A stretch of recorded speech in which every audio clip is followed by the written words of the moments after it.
Welcome to the South Burlington School Board meeting. And I'd like to start with any comments from the public regarding items that are not on the agenda. Everybody a minute? All right, we'll move on to any amendments to the agenda. Yes, we're going to remove item number 9, the solar array at the South Burlington landfill. That will come off and we'll put it on for the next meeting. Okay. Anything else? That'll do it. All right. We'll move on to our student representative report. Okay, at South Burlington High School, it's our first week back, which is exciting. Around Thanksgiving, the school has a lot of toiletry and food can drives, which is a lot of fun. Winter sports season has started, as you guys can tell by the basketball game upstairs.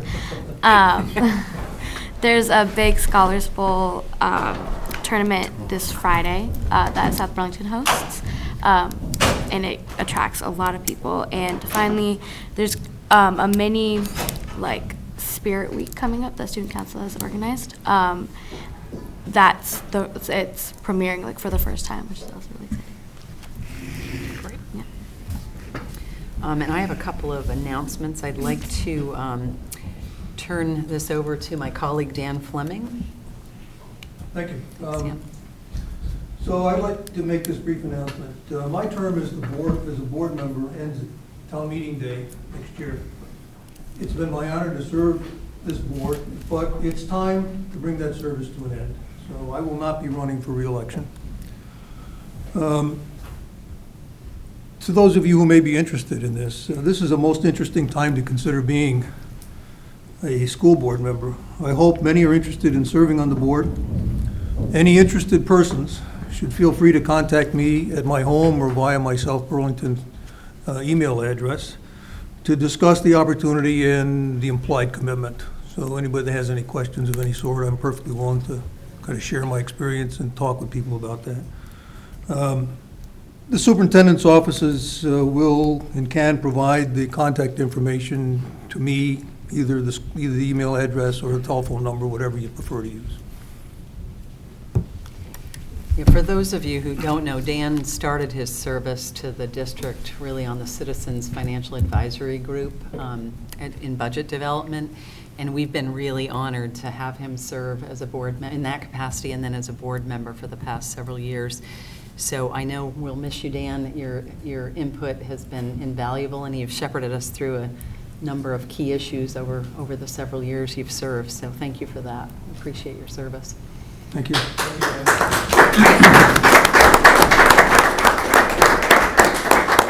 And we do have several months that we're gonna going to work you really hard. A few more weeks to deal with here.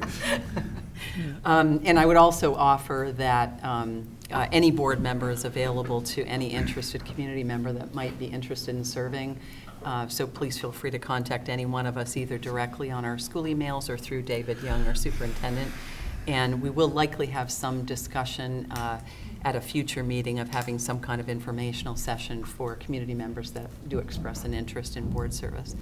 Yes? What was it that you said you extended to talk about? You extended an offer to talk about something, I just didn't hear. I'm sorry, I don't hear terribly well, so could you speak up?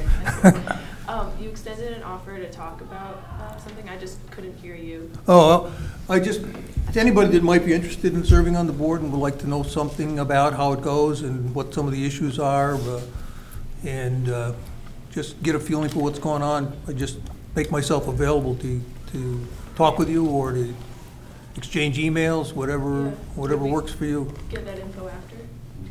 Say again, please? Would we get that info after? You can actually get it through our If superintendent. you contact the superintendent's office, if you need to know that number, you can go to the school's website Okay. and get the number from there. Okay, thank you. Okay? Yeah, sorry, it's one of the reasons why I need to move on is that it's work for me to hear what's going on, okay?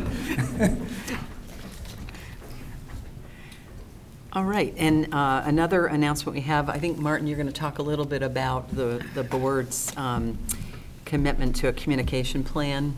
Yeah, it's, I guess, maybe there's confusion. It's not Just an announcement, I have some questions for the rest of the board. Okay. If you want to make this a separate agenda item, because it's more of a discussion than an announcement.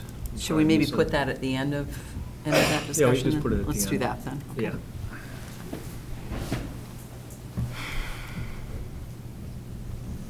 David? So another announcement would be, there's a public forum coming up we're going to discuss the possible Vermont legalization of marijuana, and that will be in conjunction with the city. So it's made up of school board and city council just wanting to have some conversation. We'll be hearing from some folks from Colorado as well as some of our local people, just to get an understanding of what would that mean, what does it look like from the perspective of Colorado and what they've seen, and that will happen on December 8th, that's next Tuesday, at 7 o'clock here in the high school auditorium. And so folks may have seen some of that, but we want to make sure you're aware of that. So. All right, so let's add a quick item, and maybe I'll preface this a little bit. One of the board's interest is always reaching out and communicating with the community, and I did have a conversation with Judy Carnes at the other paper about the possibility of a routine school board column in the other paper that would provide some updates. So Judy's been very amenable to some recommendations there, and with the knowledge that the board needs to commit to routine updates in that capacity of the community, so it can't be a one-off update, and that there be some kind of format as well as an understanding of what the subject areas would be through that. So I think in an effort to kind of kick that off, I know Martin had some questions for the board, and we had some thoughts on an initial column. Do you want to get into that right now? Let's do that. Yeah, the initial column that I think we would propose to Judy is related to the issues of reconfiguration of schools and such. But the question I have, and I want to understand with the rest of the board, is what the commitment is that we would suggest to Judy. And I would suggest that we do a monthly column, except for the summers, in the summer months, June, July, and August. And it just would be harder to pull that off.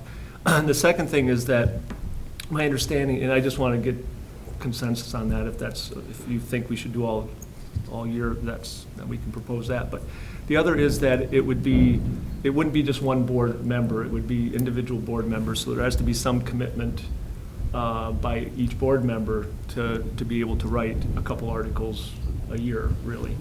I'm happy to help with editing of those, of all those articles, but I think we need to make that commitment. And we probably, I mean, I would assume that it would be agreed upon issues or topics that we would discuss, but there probably should be certainly some leeway for individuals to want to write about what they want to write as well.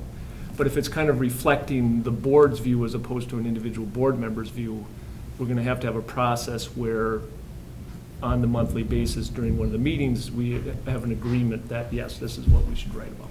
So I just want to get those kind of ideas out there, as we propose this first article, which I think would be penned by you, the chair, since it's the inaugural article.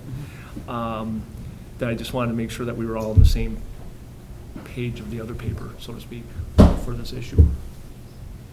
Yeah, I don't know think, if there's and I any think we input on do that. owe a follow-up conversation to Judy to sort of put, if there's agreement on those parameters, that we do communicate that, and at least have, a couple of topics identified up front and in queue, ready to go. Right, and the initial draft of the first suggests some of the things that the community should be waiting for us to comment on, such as, the role of the school board, the school budget, community's expectations as to outcomes of the schools are achieving. In other words, our ends, the effect of state law and policies on the local governance.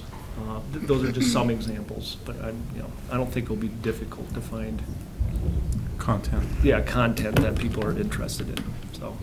I think it's a good idea. I also think that, I know we're going to talk about this in a minute, but maybe it would be good to have our student rep write one of the articles as I think well. that's a great idea. Yeah, that's a great idea. Good. Is that a good idea? Yeah.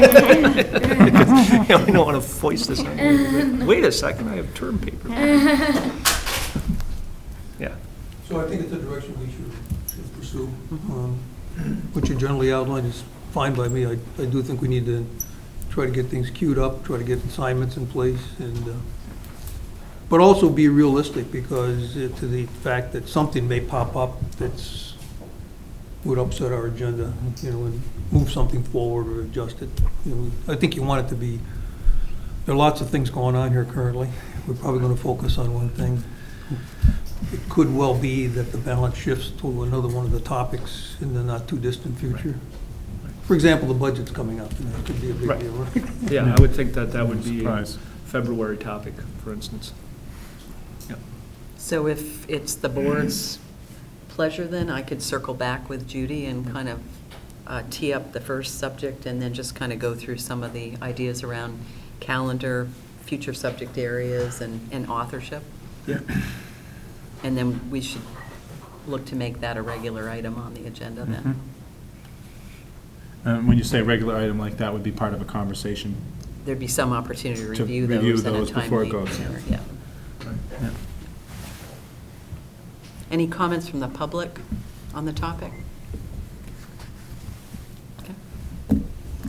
All right, so we'll shift to item number 6 and talk about student voice. And I know, Nirali, you weren't able to be at our last meeting, but we did talk about setting up a subcommittee of the board, working with our student rep or reps as desired, to really kind of define roles and responsibilities, as well as expectations, selection process, and a number of things. So I know you haven't had an opportunity to weigh in, nor have we identified the board members that might be part of that subcommittee. So why don't we turn it over to you and get your thoughts on that? Yeah, well, I think that's a great idea. I actually recently visited the Vermont Board of Education to see how their student rep was kind of set up, and what kind of roles they had on the board. And they do have they have a really substantial role, and they represent the board at a lot of things, and they also are part of their local boards, and we've talked about the difference between those responsibilities, and they say it's substantial, that the difference being on the board, obviously it's a bigger commitment, and it's it's a selection process and application process, but that's a real role, while they also feel on their school or their district board they might it feels unnecessary sometimes, and so this isn't just a South Burlington problem, which is kind of interesting to hear about, because one of the student representatives is from Winooski, which is really close, and if there was a way to maybe collaborate, or maybe she was talking about visiting South Burlington at some point if she wanted to visit a school board meeting, and be able to manufacture roles that that we could see throughout Vermont, and kind of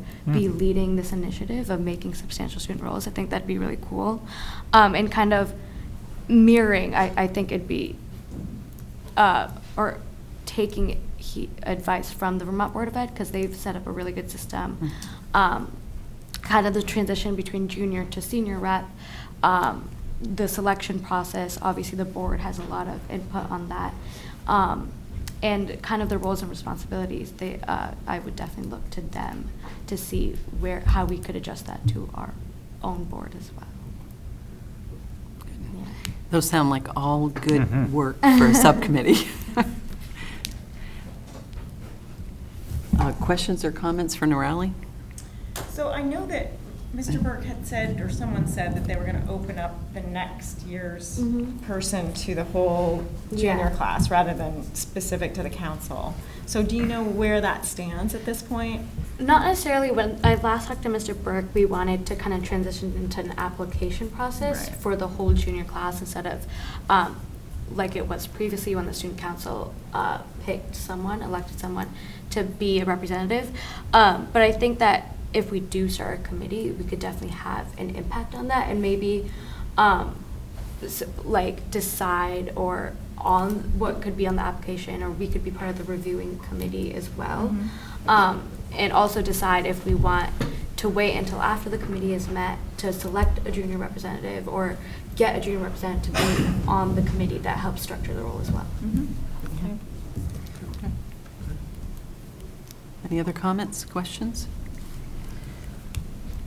So it sounds like the first task of a subcommittee would really to define the scope of the work and some timing.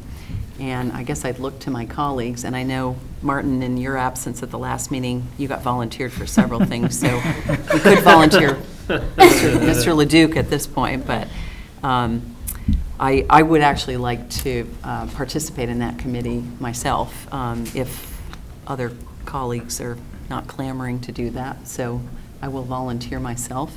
I have an interest as well. So I think we have the subcommittee, Nirali. Awesome. Great. So why don't we just talk then by email and get maybe a date on the calendar that we Yeah. can talk and report out at a future meeting in terms of the scope of the work. Great. All right, thank you. So we'll want to keep that maybe on the next agenda, or not lose sight of it in the future agenda items, roles and responsibilities, or? Well, I guess I'd ask Julie and Nirali, do you think we could get together at least once before the December 16th meeting? I can definitely do it. Why don't we I can, plan on doing that, yeah. then we can report out at the We'll next just remember to meeting. put it up on the next Okay, one, yeah. perfect. Good.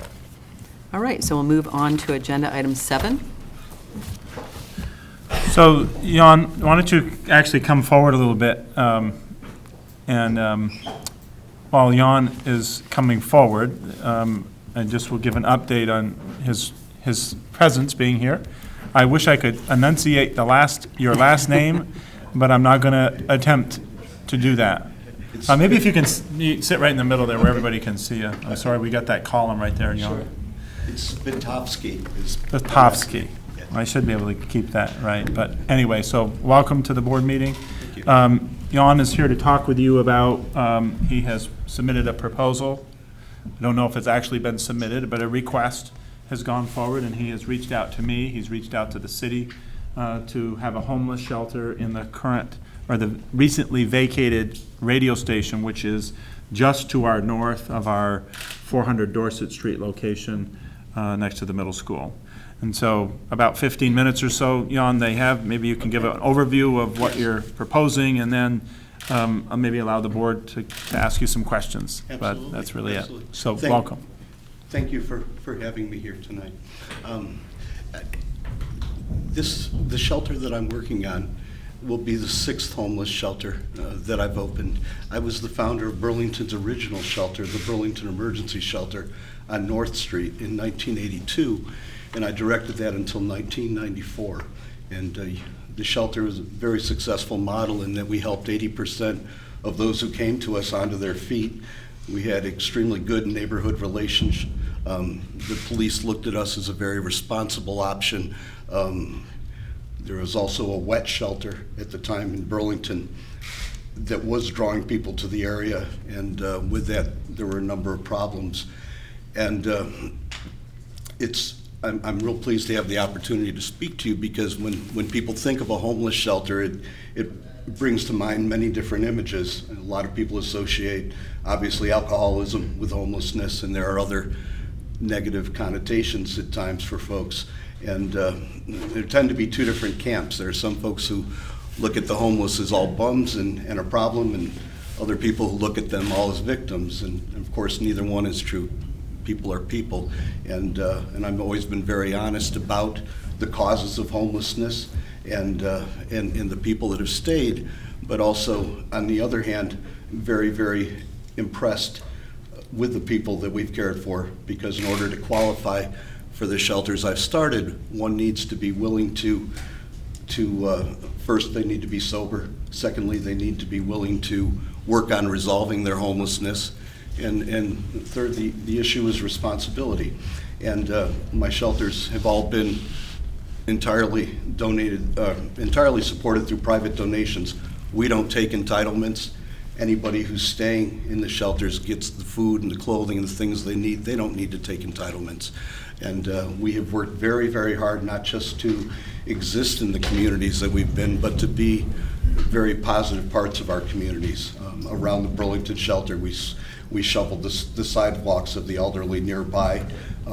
We started with some opposition initially on North Street, and we won over all of our opposition, and very heartening when we went before the zoning board the second year to expand our hours, that we had nothing but neighborhood support.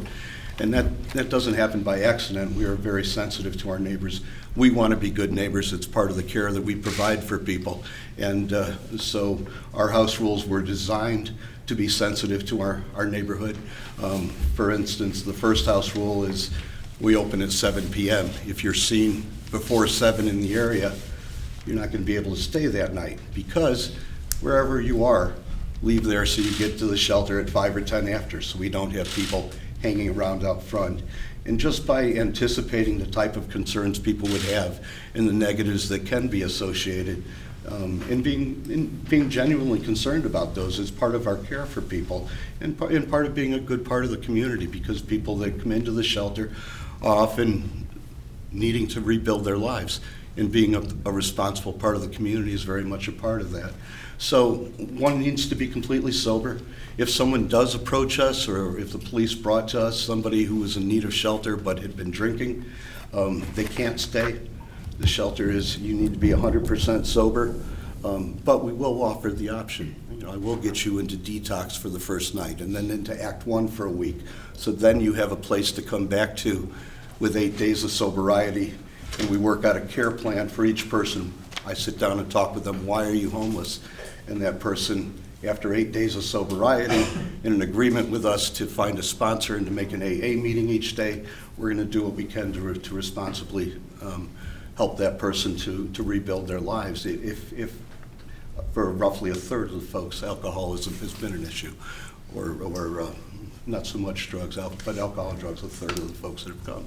But the bottom line is they need to be sober in making an effort. And because of this, and I don't want to take the whole 15 minutes, I want to leave some time so you can ask questions and whatnot.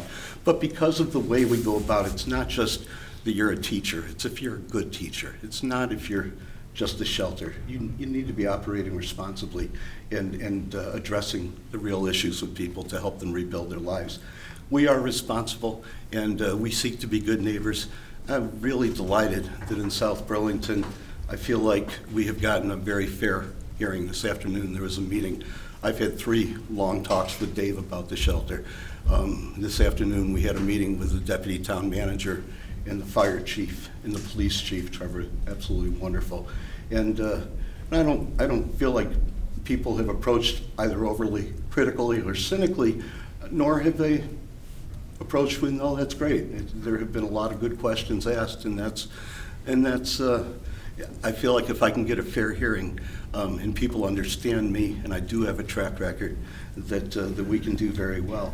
And that's why each of my shelters have done real well. We've helped 80% onto their feet. There's no tax money. It's all through private donations and volunteers. And it's run well. And we have a set of house rules, and we stick to them very, very closely, so people aren't testing house rules and people aren't jealous that somebody else got away with something. If you want to run something, you have to run it well and anticipate. And our guests respect us. Something that's very important is that people be treated with respect and dignity, not patronized. And we are very respectful of the people that come to us. We don't call them clients, we call them guests. We provide food, clothing, shelter, transportation, AA meetings, support. We encourage them to become involved in the community. We're Christian ministry, but we don't proselytize, but they can also develop community. Maybe they do want to visit a church on Sunday with a volunteer. We don't proselytize heavily. There are some places in New York City where you have to get saved to get a meal. I find that ridiculous and very counterproductive. Our Christian witness, if you will, is that people are treated with respect and kindness and truly helped. And we have values too. If you test a rule, you'll find that we mean it. And the accountability is important. Each person, when they come in, I sit down with them and we work out a care plan together. They talk about why they're homeless and what their issues are, what they need to do to get back onto their feet. And then each day, a person checks in for 10 minutes and tells us what they did the day before and what they're doing tomorrow, and what they're going to be doing that day. And if you're able-bodied, able-minded, we expect you're going to be looking for work at 3 places a day. If you have an income already, roughly a third of the homeless are on disability, then you should be working with Howard Mental Health and planning to use your disability check to find a place of your own. And if you're able-bodied and able-minded, then if you have an alcohol and drug problem, you're going to be dealing with it. If you're able-bodied, you might be looking for work. I develop options for people. We find housing. 80% have been helped to their feet. And the reason I've been asked to go to other communities and help start shelters is communities have wanted to provide a compassionate option for people that are struggling, but also something that's not going to draw people to the area and not cause a problem. The North Street shelter that I founded and directed for 12 years, we were a block away from Lawrence Barnes Elementary School, and there was not a single incident in 12 years. I've always communicated very well with neighbors. You know, people will have my phone number. If there's a hint of any issue, then please call me, and it's, to me, very serious. What somebody does who's staying at the shelter, if they cause a problem somewhere. There was a real difference with a city shelter 30 years ago where the people were told, no, you know, they stay here at night, but during the day they're on their own.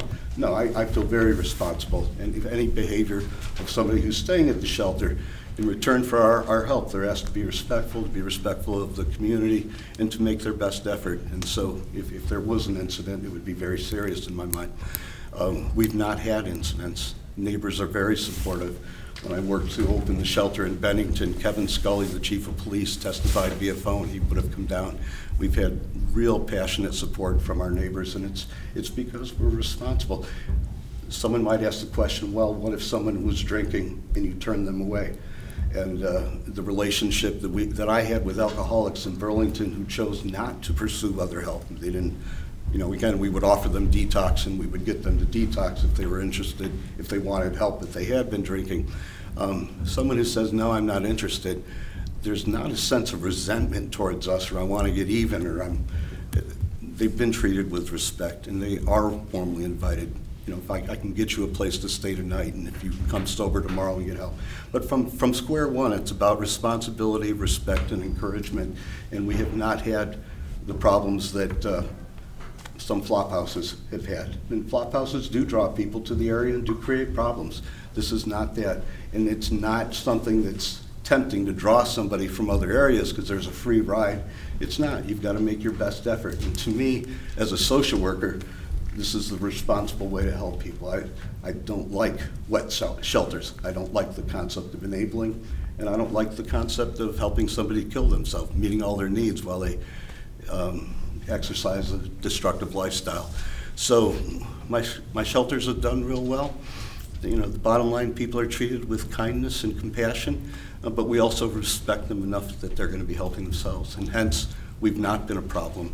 And I'm very open and interested in answering whatever concerns you might have, and I think I have good answers, and I have a track record. So you would not be responsible if you weren't concerned as a school board that there's a place that's going to open nearby. But I can sit here and tell you that I don't think it's going to have a detriment. Ironically, Channel 22 did a story a week ago, and the reporter interviewed, there was a high school couple that were walking past, and the reporter turned around and said to the girl, what do you think of a homeless shelter opening here? And I was delighted that he had done this. And she said, well, I think it could be a good thing. I mean, maybe we could do community service there. If all goes well and concerns are spoken to, and there's not a huge uproar of worry, you know, I'll probably approach your shop teacher and ask them if they would consider helping us build bunk beds. We've had schools do that before in other communities I've started. We want to be involved in the community in a way that's comfortable. They were asking, what if someone wants to go to the library during the day to look for a job? Burlington has its own public library. Ours is attached to the school. And I said, well, with that, I will defer to Dave and the librarian's opinion as to what's comfortable. You know, maybe it's best that we start the fact that Burlington is a public library, and the fact that a lot of the services that people need to access during the day are in Burlington. Maybe we look that way. But I want to work with you. I want to speak to your concerns. I wanted Dave and others to hear it from me first, rather than seeing a news story that some group is trying to put in a homeless shelter and you wouldn't know. I wanted to answer any questions you have. And again, I appreciate the opportunity to be here. Thank you. So in the spirit of trying to understand things a little Yes. better, Yes. what brings you to South Burlington? In all honesty, what I discovered, I left the shelter in '94, and I moved to Maine in the late '90s. I've been a social worker for 38 years, been doing different types of social work. Moved back to Vermont a year and a half ago. Brought a person who needed shelter to the North Street shelter, which has now evolved more into a transitional shelter. My old Burlington emergency shelter is now called a new place. It was going to be over a month until he could get in. I'll get to your answer real quick here, but I just want to say, first the need itself, and then why South Burlington. So I saw that, tried to get that person into the way station, the COTS way station, and discovered that people vied at 9 o'clock in the morning for one spot, and there could be 40 people in line. I've learned that there still was roughly a homeless population in this area of Burlington, South Burlington, nearby woods of almost 200 people. So I saw that there was a need. I started doing my homework in Burlington, because again, I've never gone into a community and found out, well, where can I be, and then tried to ram something in. I've always approached zonings and communities by saying, I'm interested in doing this, where would be a good place? Burlington, the feedback in Burlington is that we're glutted with social services. The deputy chief of police said to me, he said, it's great what you're doing. I know you've got a good reputation, but we have so much need. So our board started looking at that possibility. Would it make sense to do something with Winooski or South Burlington if we found the right spot? And we started exploring that option and found this place here. And I also was very aware of the fact that a number of homeless can be seen from the interstate, and that on Kennedy Drive back in the woods that there's a number of homeless. I'm aware of the fact that there was a need in South Burlington as well. This location, in all honesty, there were not a lot of options in either Winooski or South Burlington. For the type of thing that I'm doing, it's not a stretch zoning-wise, but simply finding many buildings. This building is a very good place in the sense that it's right on the bus line. If somebody did choose to walk from Burlington down the hill, it's not terrible. It's a long walk, but someone might do that. We would have a shuttle system. I can't tell you exactly the numbers of who would come from exactly where. I know there are homeless here. I know that my target is for people who are actually on the street. Length of stay at the Burlington Emergency Shelter in the 12 years I was there was only 20 days. We worked very, very hard to find jobs and housing for people. And I am looking to help the 200 people of the greater Burlington, South Burlington area who are still in the woods, and to do it in a responsible way and to do it in a positive way. So the building looked good. To be real honest, I've never paid rent before. I've always exchanged work on a building. We start from square one, showing that our people are working and motivated. And just the fact that we were paying any rent was a shock. The prices are very high. Mr. Handy owns this building. He was looking to lease it for $8,500 a month. He came down to $5,500, which is absolutely beautiful. It's 3,000 times 12. It's like a $35,000 annual donation, which was very kind of him. The building, I liked canoe imports better at first because I'm used to having a dorm style. But when I got into the mixed building, or the radio station building, it really has a number of good-sized rooms that could serve as dorms, and it has individual rooms. And so it actually will afford, the John Graham shelter is more like that. So it was a good building, it was available, it's what they're asking is $5,500 a month.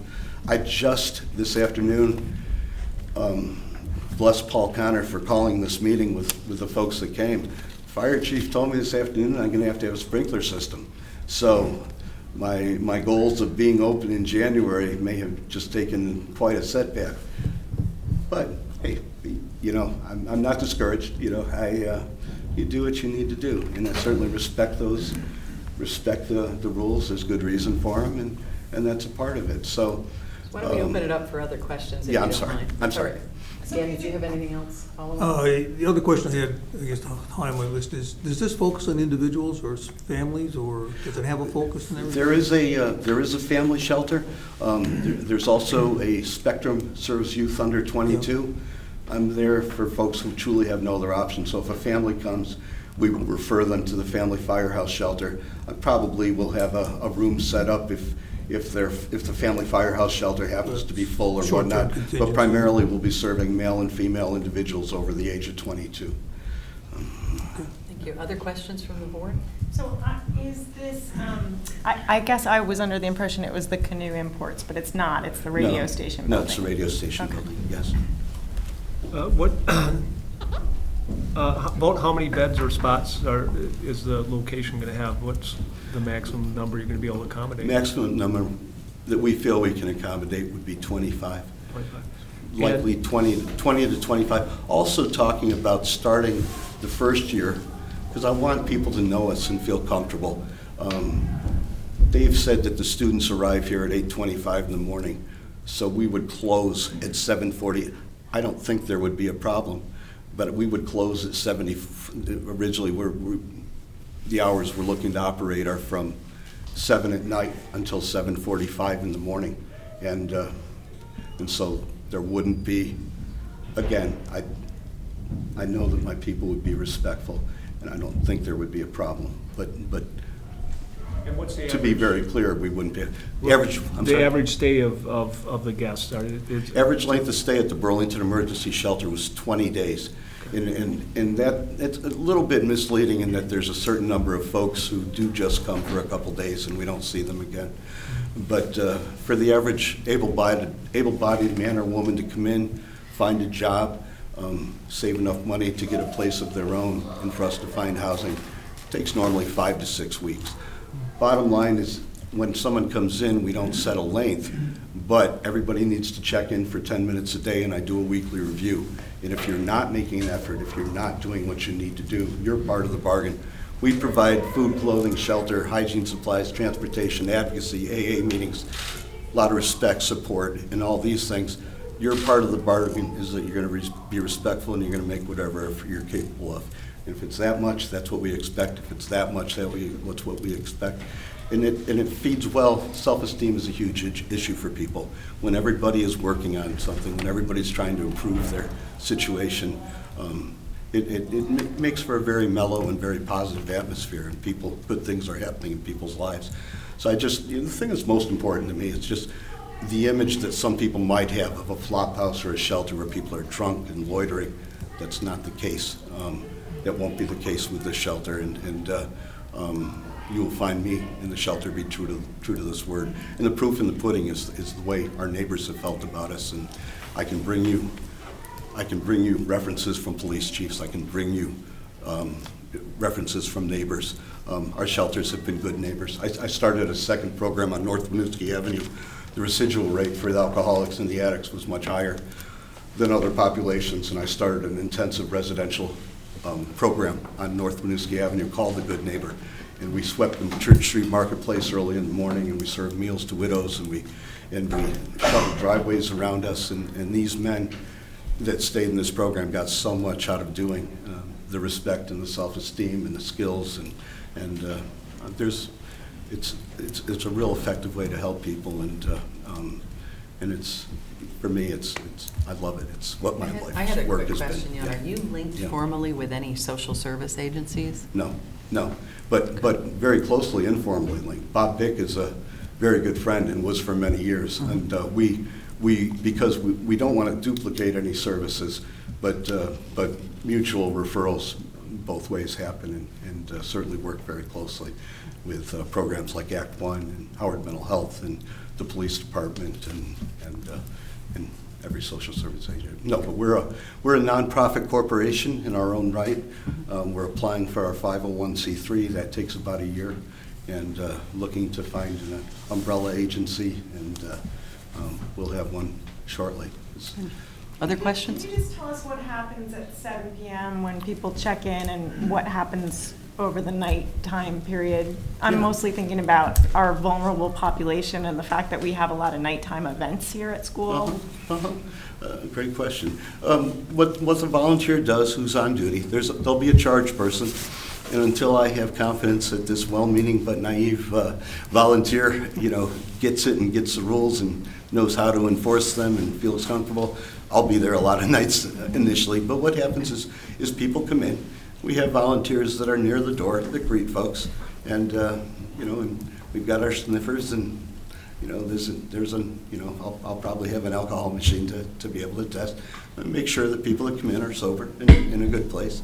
We greet them. About 7:30 each night, a hot homemade meal is brought in. At the shelter, we had 15 or 20 churches that were cooking, and a church will take a month or a couple weeks, depending on the size, and because people are only cooking once or twice a year, they'll make a real nice meal. So a family will come to the door with a big pot of spaghetti and salad and bread, and often stay and serve, and wow, this is really nice and mellow here.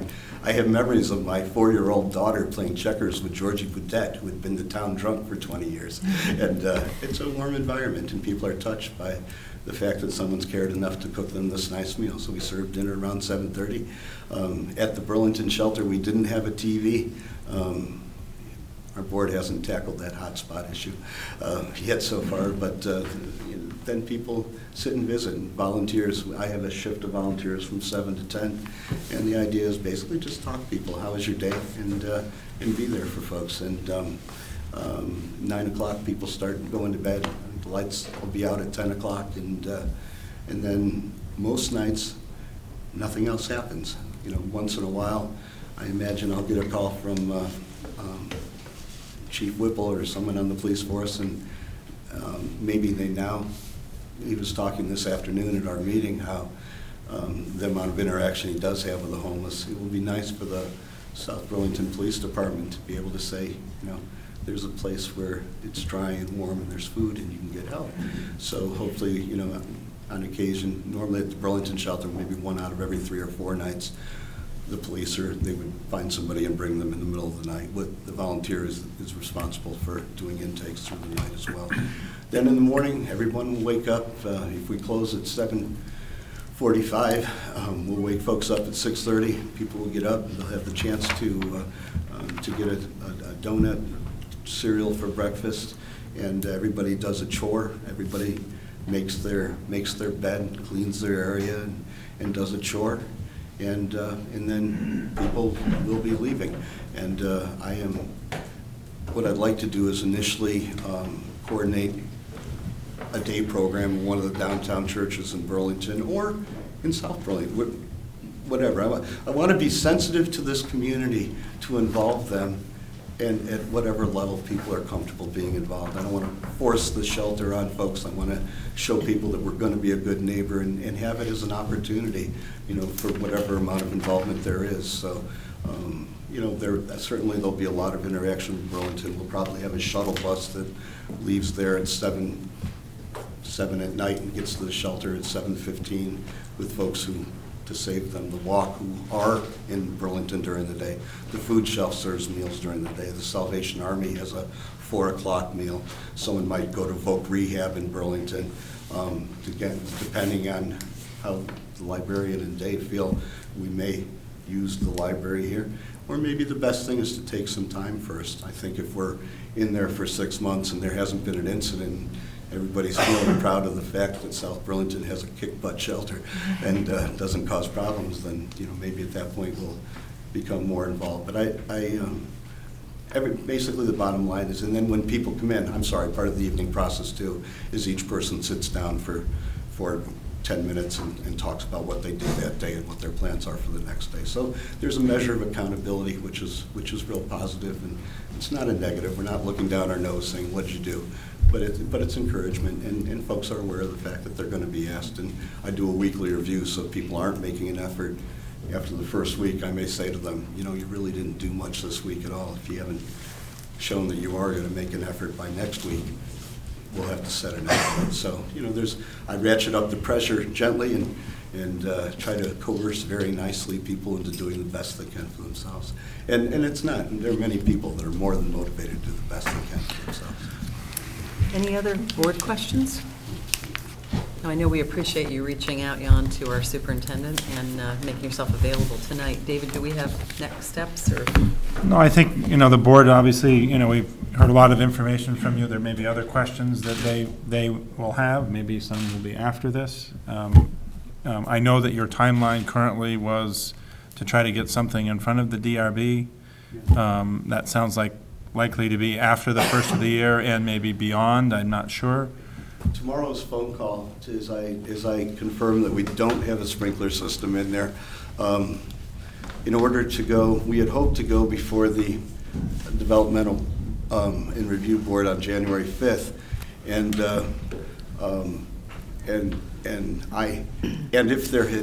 if there was no opposition, they could waive the 30-day waiting period, and we conceivably could have been in there the second week in January.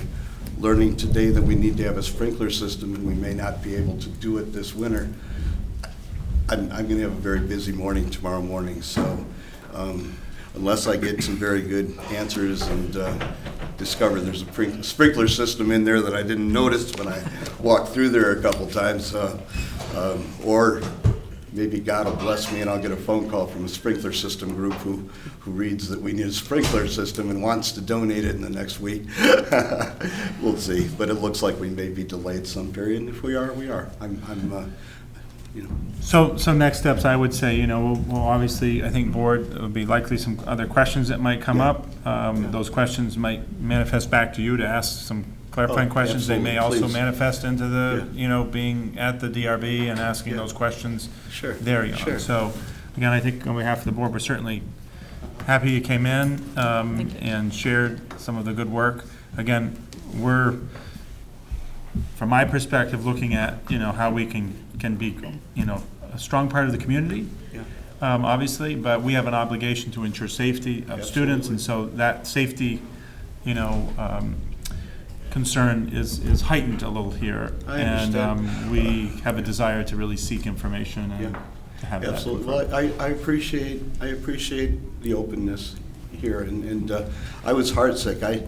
The zoning board had told me they didn't have many issues, because I'm always blessed when I walk into a zoning board and someone doesn't go, oh, it's a homeless shelter.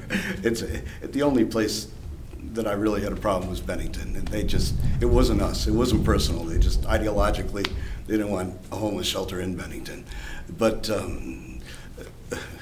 it's been nice that people have been open and fair. When I heard that the method, they told me there had been an issue with the methadone clinic, and that was the only real controversial thing they could remember in recent memory. But Ray didn't tell me that it was only a door down from where I was looking at.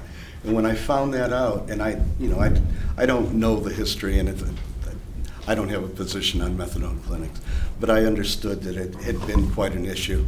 And when I found that out, that it was a door down, I was heartsick. And so I started peppering Dave Young's office with phone calls, and I got to know his secretary, who's an absolutely beautiful woman, and when I did talk to Dave, he was very appreciative and reached out. But I think communication is really important, and we want to be very good parts of this community. If things go well and we are approved and whatnot, I am hoping that there's a very positive relationship between the shelter and each aspect of the community, whether it's the police or the school or whatever. Indeed, that young girl was right. They're in the future. I'm not looking for it tomorrow, but the idea of community service or a positive working relationship. And I understand that your job is the safety of your students in your school, so I don't begrudge whatever concerns there are. I am very open to any questions, either through Dave or directly or whatever, and certainly won't feel bad if somebody comes to Developmental Review Board meeting. Thank you. Appreciate it. Thank you very much. Thank you. All right, we'll move on to our next agenda item, city-school collaboration. So I covered some of this already with really the collaboration around the December 8th. We have some good activity going on. Healthy activity. I think there's some, all ages. So the December 8th, I went over earlier around the public forum on the discussion around the legalization of marijuana. Again, that is, just so people know, that was an offshoot of our communication with the city folks, both Pat Nowak and Kevin Doran, Elizabeth and myself, which are ongoing. We're back on track for those. And again, one of the conversations, in addition to budget, in addition to kind of what's on our radar, this was certainly one that we felt, raised, came to, to the top, and so that's that. So that's all I have. And is the December 8th meeting being warned as a steering committee meeting? It will be warned as a steering committee meeting just because it has both parties, and Right. that's the easiest way to do it, but we are calling it a public forum. Okay. So the warning language will need to prevail here the end of this week and be steering committee / public forum. Okay. I haven't yet worked that out yet, but. So can somebody send out something on Front Porch Forum, just as an additional way to get that word out? Because I Mhm. think there probably will be a lot of interest in this issue. And then have we had any luck scheduling a legislative breakfast? Not yet. Again, with Kevin, I haven't been able to do that. The legislative group has been invited to the public forum, although we have a little bit of a snafu maybe with email, I guess, I don't know, but we'll make sure they're all certainly wanting to be invited. So we'll find out. Martin, you're our litmus test. If our mail goes to junk, you need to tell us that. Not that I know of. That did happen once. And then do we have our next meeting set up? I haven't looked at it. I think we do. I think we set one up, but I didn't find it yet, so I'll Okay. follow up with you on that. That's the next meeting for the four of us that Elizabeth is referring to. Okay, so a couple of the follow-ups are the legislative breakfast and then making sure that the December 8th meeting is publicized through venues like Front Porch Forum. Anything else on city-school collaboration? All right, seeing none, we'll move to the superintendent's report. So I've provided some information here on allowable tuition. It's the rate reconciliation, and then the recap on tax commissioners. So John, on my behalf, has put a sheet together for you that basically indicates what we announced, and then what our allowed rate, and then what that difference is. And based on the statutory requirements, if it's within a 3% margin, you don't have to be doing any adjustments. And so the recommendation here that I'm saying is that we're good. We don't need to do that. But let me pause and ask me any questions that you might have, and I probably would direct those to John, but what questions do you have regarding this? Well, I have a question / issue that is actually goes off of this. I think it's a nice time for me to raise this as an issue to ponder, and that is the concept of having for certain of our feeding districts that send students to us of having some sort of a volume discount. I'll just make this up. Like, let's say this is what's charged if we get 20 students, but if we get 30 students, we're going to give a lower cost.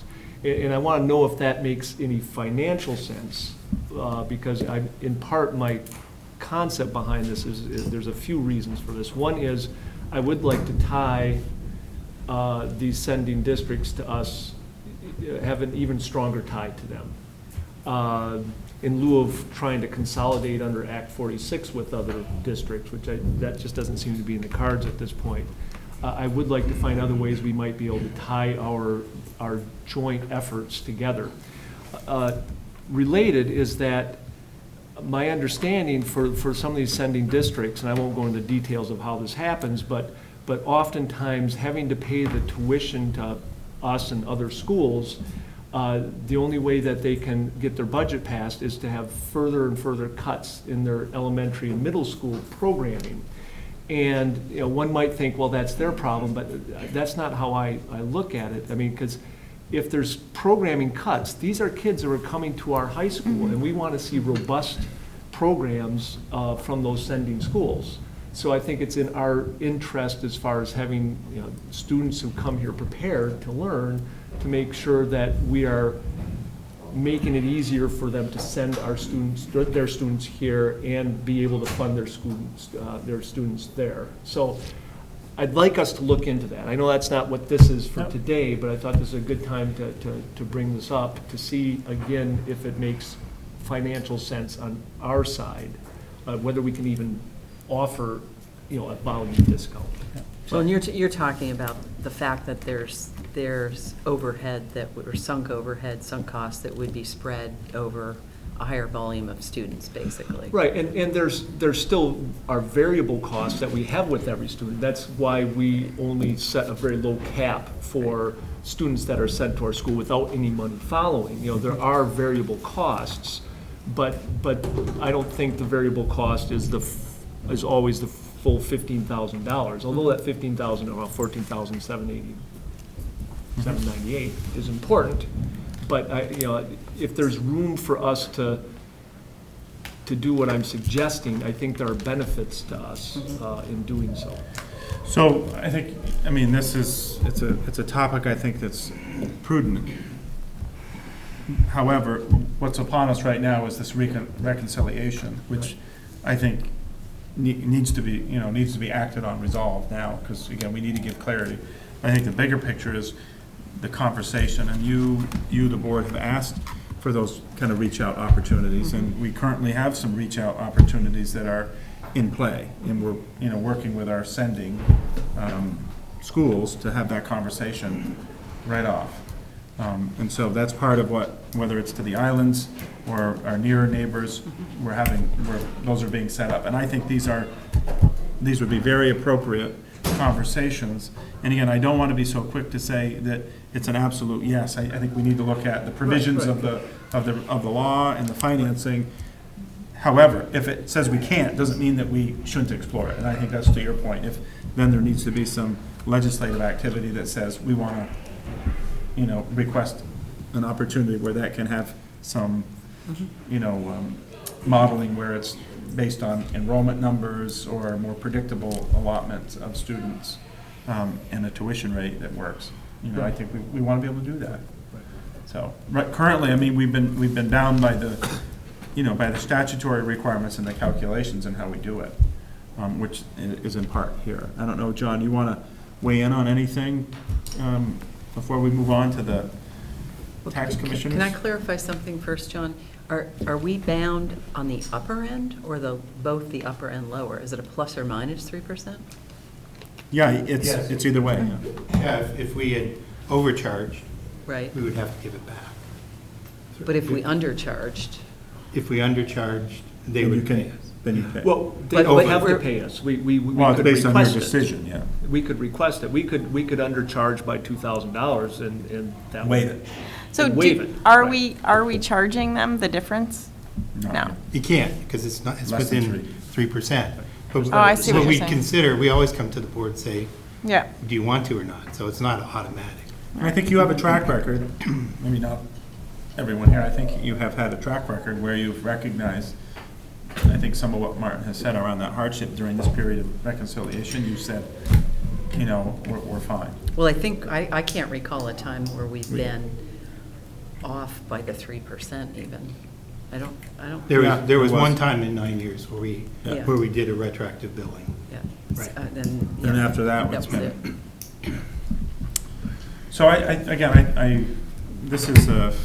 this is kind of a here and now, and then this going forward is the conversation that we should have with our partners, which is in play, setting those dates up.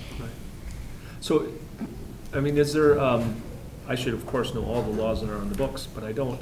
Are you able to point to or have somebody who I can talk to about that so I can, if there's some sort of legislative fix, to give us flexibility, not that it'll be done this next session? I Yeah. can start becoming familiar with it, so.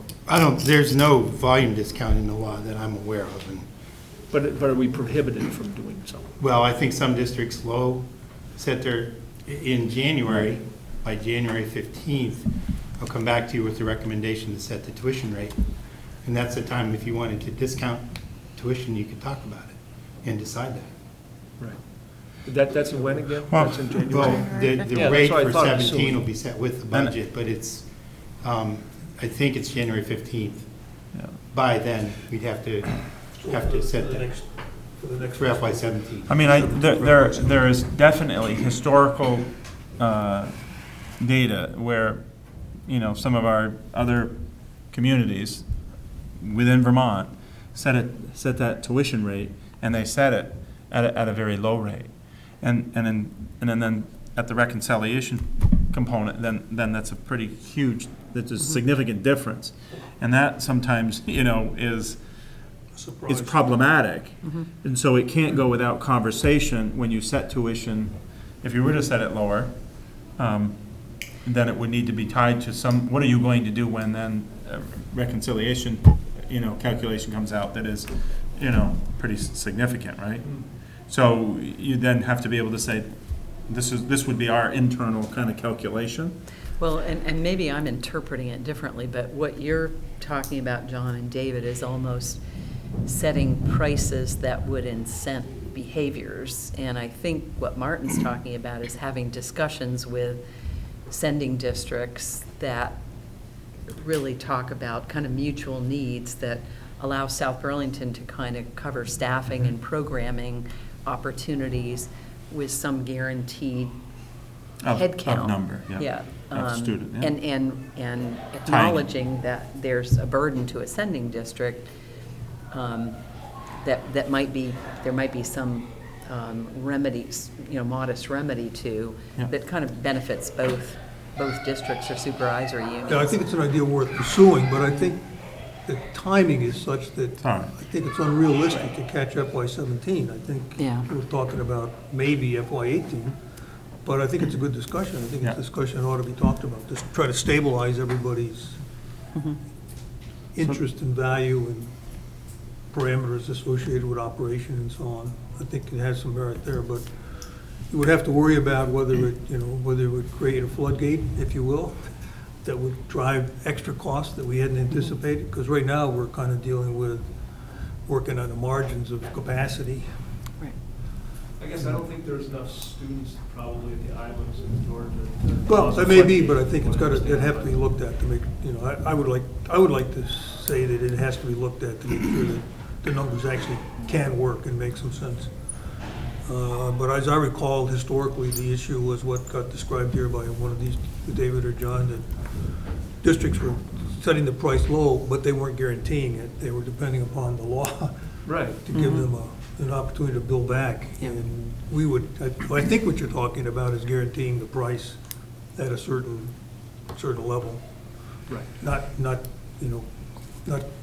depending on the state calculation to Right. cause us to Determine come up with a that, right. different The number. question is how we can actually guarantee that, and if that is Maybe something there's a we're able to constraint, the do. legal thing ought to be looked into, Yeah. make sure there's no constraint in that regard, for sure.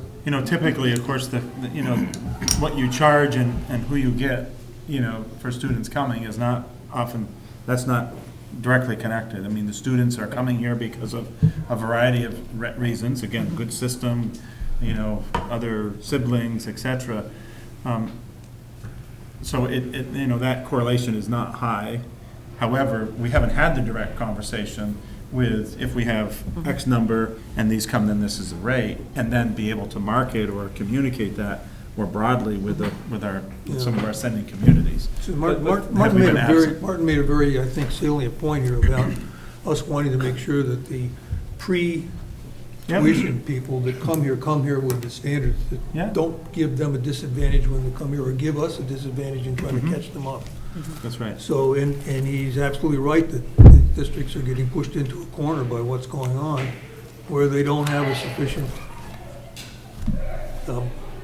ability to adjust something without going after quality of education. That's right. Yeah. And again, we've worked harder to do some of that communication by attending some of their board meetings, to elicit feedback around curriculum, alignment and things of that nature. And so you're absolutely right. And when they come here, if they're at very different levels, then we have to work hard to help them, to get to a place. So again, this is excellent. And there's one more issue that's out there as well, is that in Act 46, a sending school can now designate up to 3 schools. Correct. And, that causes me, causes me a little concern. There's a downside risk that one of the schools, one of the sending districts could designate 3 schools that don't include us. And that would cause us some serious problems because we depend on them. So that's another reason why I want to get this discussion going even more so. Well, it is going, and we're trying to get those meetings. We do have some set up with some of our with our neighboring or ascending schools. So, we're trying to make that work. So, as a next step, can we have the district's attorney look at the flexibility issue? I mean, is that worth investing an hour or so of an attorney's time to do that? What I would suggest is that we have the communication with some of our sending and understand the desire and the will and kind of the financial and academic desires. And then we perhaps might jointly go there to have that conversation around either soliciting through the VSBA or the Superintendent's Association to help, provide some of the legal guidelines, legal opportunities, as well as perhaps then moving that to a legislative action. Right. So again, I can't tell you off the top of my head. I just know we're working hard to try to get the meeting set up right now. Right. Yeah, lots of things going on. Okay. As you had previously asked for. So again, of course, everything's, merging on meeting days, but Right. anyway. Okay, fair enough. Yep. So you don't have this warrant for action? Are you looking for action? No, I on don't this? think we need action because no action needed. So it's more of a statutory requirement that we're putting it in front of you on a FYI kind of thing. So, John? It would help the process along. We have estimates of each of the districts, individual districts in Grand Isle Supervisory Union and the Franklin West Georgia District pretty well set already, because we're working on the budget. I could get you that and have this discussion next week as part of the whole revenue picture. And that still would give you, the board, some time to ponder it before January. I think 13th would be the meeting we'd have to set the rate. So you'd have that, and I think we have pretty good numbers of what's going to happen next year. Good. Thank you. John, do you want to just go over I know we probably got some more recent stuff too, right, on the tax, but we're not really ready to. I wonder, did the board get from the School Boards Association? Yeah. So I read it, but I can't understand. It's a whole different calculation process. Well, I'm going to pass out for immediate release to everybody the press release from the State Tax Commissioner, Mary Peterson. It's a recommendation used to be on the statewide tax rate. Now it's, we're going to talk a lot, and I'm going to stick to the state wording about property yield, income yield, and the non-residential property tax this year. And really, we had all that. I'll show you this, and this is not a very good prop, but we had all that information on our budget worksheet, and we'll just expand it to go with this. To include the yield calculation. Yeah, it'll be real evident, so we're on par with that. And I really can't communicate much about this yet, but I will. In terms of impact. Yeah. Yes, Yeah. impact at all. One thing that's going to come, it should have come December 1st, was the first estimate of equalized pupils. And that's the key variable this year of our cost containment that we're looking for. All the business managers are pestering the State Agency of Education for that number, because it really truly tells what the cost containment number is going to be. So can I go off subject for a quick second? There are key dates that districts and SUs look for data from the state in Yes. terms of budget development. Yes. I have seen more of those dates missed in the last 2 to 3 years than I ever have in my tenure on the board. And that, what I've seen that cause is just sort of this downstream Complications, yeah. kind of, complication to individual districts' budgeting process and timeline. I'm asking the wrong person, John, but where's the accountability there? I think that the person who's in charge of that, is my opinion, the state has done so many cuts And this with recent buyouts, there's been some key people leave, and puts a lot of pressure on one or two individuals to do all this work. And they have to reconcile every number according to Act 60, Act 68, Act 46 now. And it's tremendous amount of statistical work. Are the dates in statute, though? Yes, Yep. and they do seem to meet, the equalized pupil date really is December 15th. The final number, but preliminary number is December 1.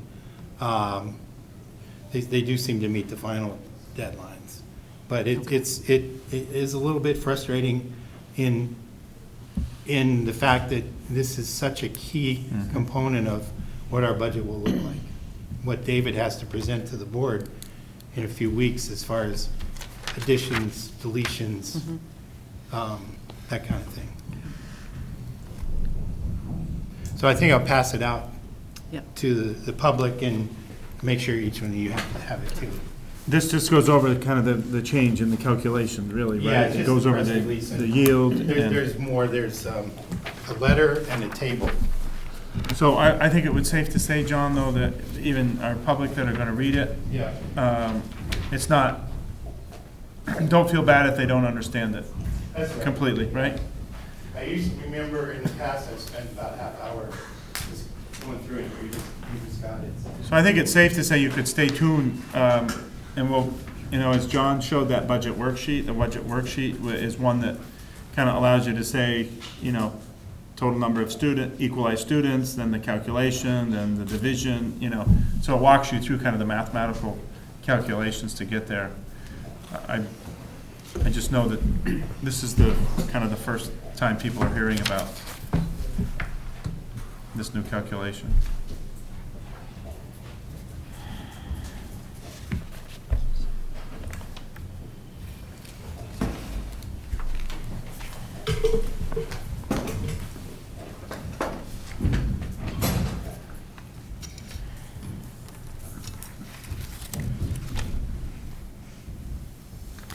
So, David or John, when would the board reasonably expect to see what the impact of this calculation is? I know you're waiting on The 15th is the final. students. On our next budget deadline is December 16th, is to prepare it's a preliminary, it's not the administration's recommended, but it's a preliminary budget that has as many of these factors in there as we can get. One by statute we don't have is the common level of appraisal, but I always will try to get a estimate for that. So on December 16th, the Friday before, you'll see this work. Okay. It's always the hard part of the work that, a lot of the parts of the equation don't come to you until closer to the end game, so it makes it really hard. But, thank you, John. No problem. Questions from the board, comments? Could you remind me what I know it's called the property yield now, but the equivalent, or what was it, the base rate? Oh, The Base education amount? Thank you, base education amount. What was that last year? It was $9,459. So that's gone up quite a bit, but that's because there's a 2-cent increase to the $1 for Yeah. the, right, okay. Yes. Right. Yeah. Right. Any questions or comments from the public? Yes. What's an equalized pupil? It's a very good question. It's a great question. It's a system that was set up under Act 60 that tried to determine the cost of educating a particular student. So if in the elementary schools, each student is counted as one. If, when you come to the secondary schools, grades 6 through 12, there's a kids see more teachers, there's more classroom books and that kind of thing, so they get factored at 1.13. Then there's also a factor for kids who have English, they don't speak English as a primary language, so there's extra help that's there. And then finally, there's an estimate for poverty. So kids in poverty get a little bit of additional weighting. So equalized pupils is, we might have 2,300 kids here, but if you take the high school times 1.13, it winds up being 2,400. And then the state takes all that equalized pupils, counts them for every district. So that they get I think that there's, in the letter, it talks about the number of equalized pupils for the state going down 591. You could kind of guess that that's really kids in seats, that's about 500 kids. Yeah. Nice job, John. Not the first time you said. All right, seeing no other questions, we'll move on to agenda item 11, master planning and visioning.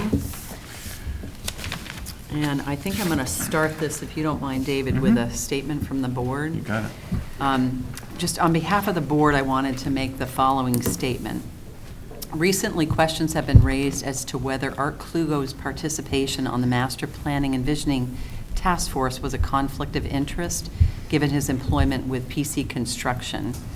When the task force was convened, the school board and city council sought a board representation of community interest and experiences to inform its work. At the time, we perceived no conflict of interest.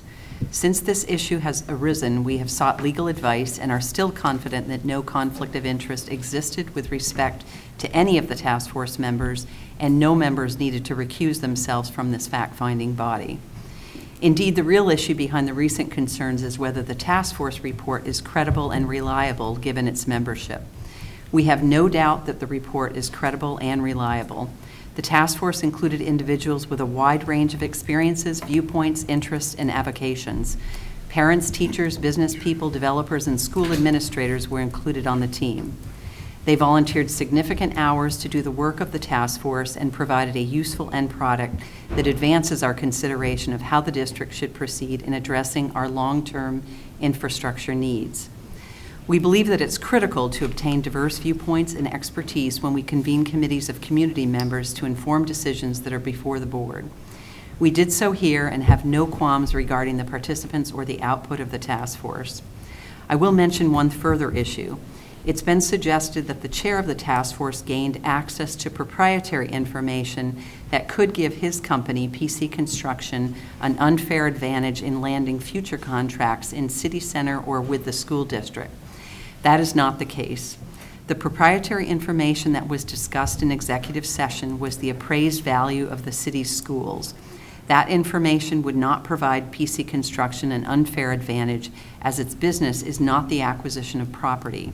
Rather, it is a construction company undertaking developments on others' property. And on behalf of the board, I want to thank Art and all the task force members again for their great service. All right. So do you want to move on for a quick, or not a quick, an update Yep, here? And sure. then we have some Yep. additional So information. again, as I have indicated, the board has employed the firm of White and Burke. It's a real estate investment firm to help provide further financial information on the options that have been shared thus far. So currently, White and Burke is in progress, doing that work, working with us, the administrative side, primarily with the business office. In the future, our next meeting, actually the 16th, there will be a dedicated time period where they'll be giving an update to the board and community who are present. In addition, we have working sessions that are also going on to help gather the information and assist them in helping to provide really the financial information that we request. So that's where we are. Again, I say the meetings, we have, again, there's several meetings that are happening, but I think most importantly to the public, there are going to be now times where they're going to be present at the board meeting to share kind of where they are in the current process. Is there any questions? And is it, we do expect to see a calendar at the December 16th meeting? Right, and kind of outlining, moving forward, obviously, there's a fair amount of things that are going on, as we highlighted in the budget and all of that, but we will see kind of where they are and some of the expected actions or deliverables, if you will, that are going to happen by the 16th. And I think even just, in the absence of that, I think the board, and I'll look to my colleagues here, is confident at this point that there will not be a ballot item in March on school configuration. Yeah, I mean, that's my understanding, particularly because language for the ballot is due in mid-January. And to get the financial information from White and Burke, for us to go through it, for us to present it to the public, to get full comment, it's just not possible, in my view. Other questions or comments from the board on master planning and visioning? Any questions or comments from the public? Abby? Sorry. So I know that after December 16th, when White and Burke presents, that will be like one step in the process. Do you have a rough idea of what the community input process will be after that point? I don't think, I know it will be incorporated in the calendar. I think it's up for discussion, the different venues that might take. So I can't give you any specifics, and the board needs to have that discussion. Will it be, I'm just thinking, will it be included in White and Burke's calendar from the 16th, or do you need that information? I think the time allocation will be included. I don't know that specifics on a process for community feedback will be included or not. I can't speak to that at this point. I think simply that there's a desire for significant, community feedback. I would expect the calendar to show the time frame or multiple time frames that might be included. Any other public comments or questions? All right, seeing none, we'll move on to agenda item 12. So item 12, our integrated data system, we've provided you, again, this is part of an RFP that we've been working on, that you've been informed on in the past, kind of just highlighting where we are. Bids have gone out. We're in the process of, we're going to be receiving those soon, and we've outlined kind of the deliverables here and the move forward steps. So I don't need necessarily to read it to you. What questions do you have specific to this? And I'd just like to know what the lifespan of, I mean, you've had this for a long time. I don't know. So is there an expected lifespan is what my question is. Yes. Not long enough. Yeah, I mean, Schoolmaster has been, I think it says 83 or whatever, I mean, and when I've been here 15 years, the first year I was here, it was still a DOS system, actually, before we went to the present Windows Schoolmaster system. So the plan would be basically the same. As, we're looking for a system that will last the district, hopefully, 10, 15, 20 years or more.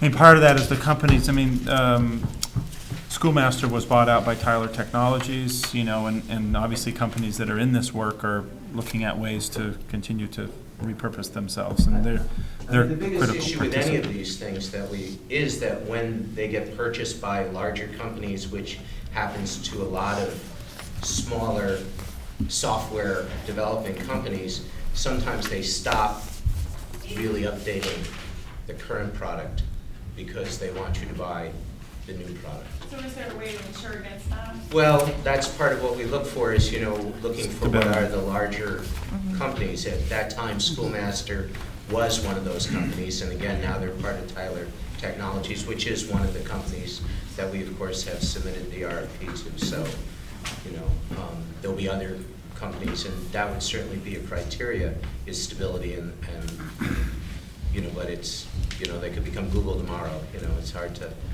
really know. Is there any effort to coordinate with at least Chittenden County schools to kind of look at Right. common I mean, when we systems? start looking at who and what kind of bids we get, then we would certainly be looking to see who is using what product and what their pieces, and we know some of that already, but it's really when we get to specifics that would be one of the criteria that we Well, would you're use. talking about more getting a reference from an existing school? Is that what you're saying? I'm suggesting Partnership. maybe a strategy to Oh, in say, terms of partnership. is there an Yeah. advantage with a larger mass of potential users and buyers that Well, I there's a mean, benefit to that? We've tried to leverage the state on that question. Yeah. That hasn't really moved forward very much.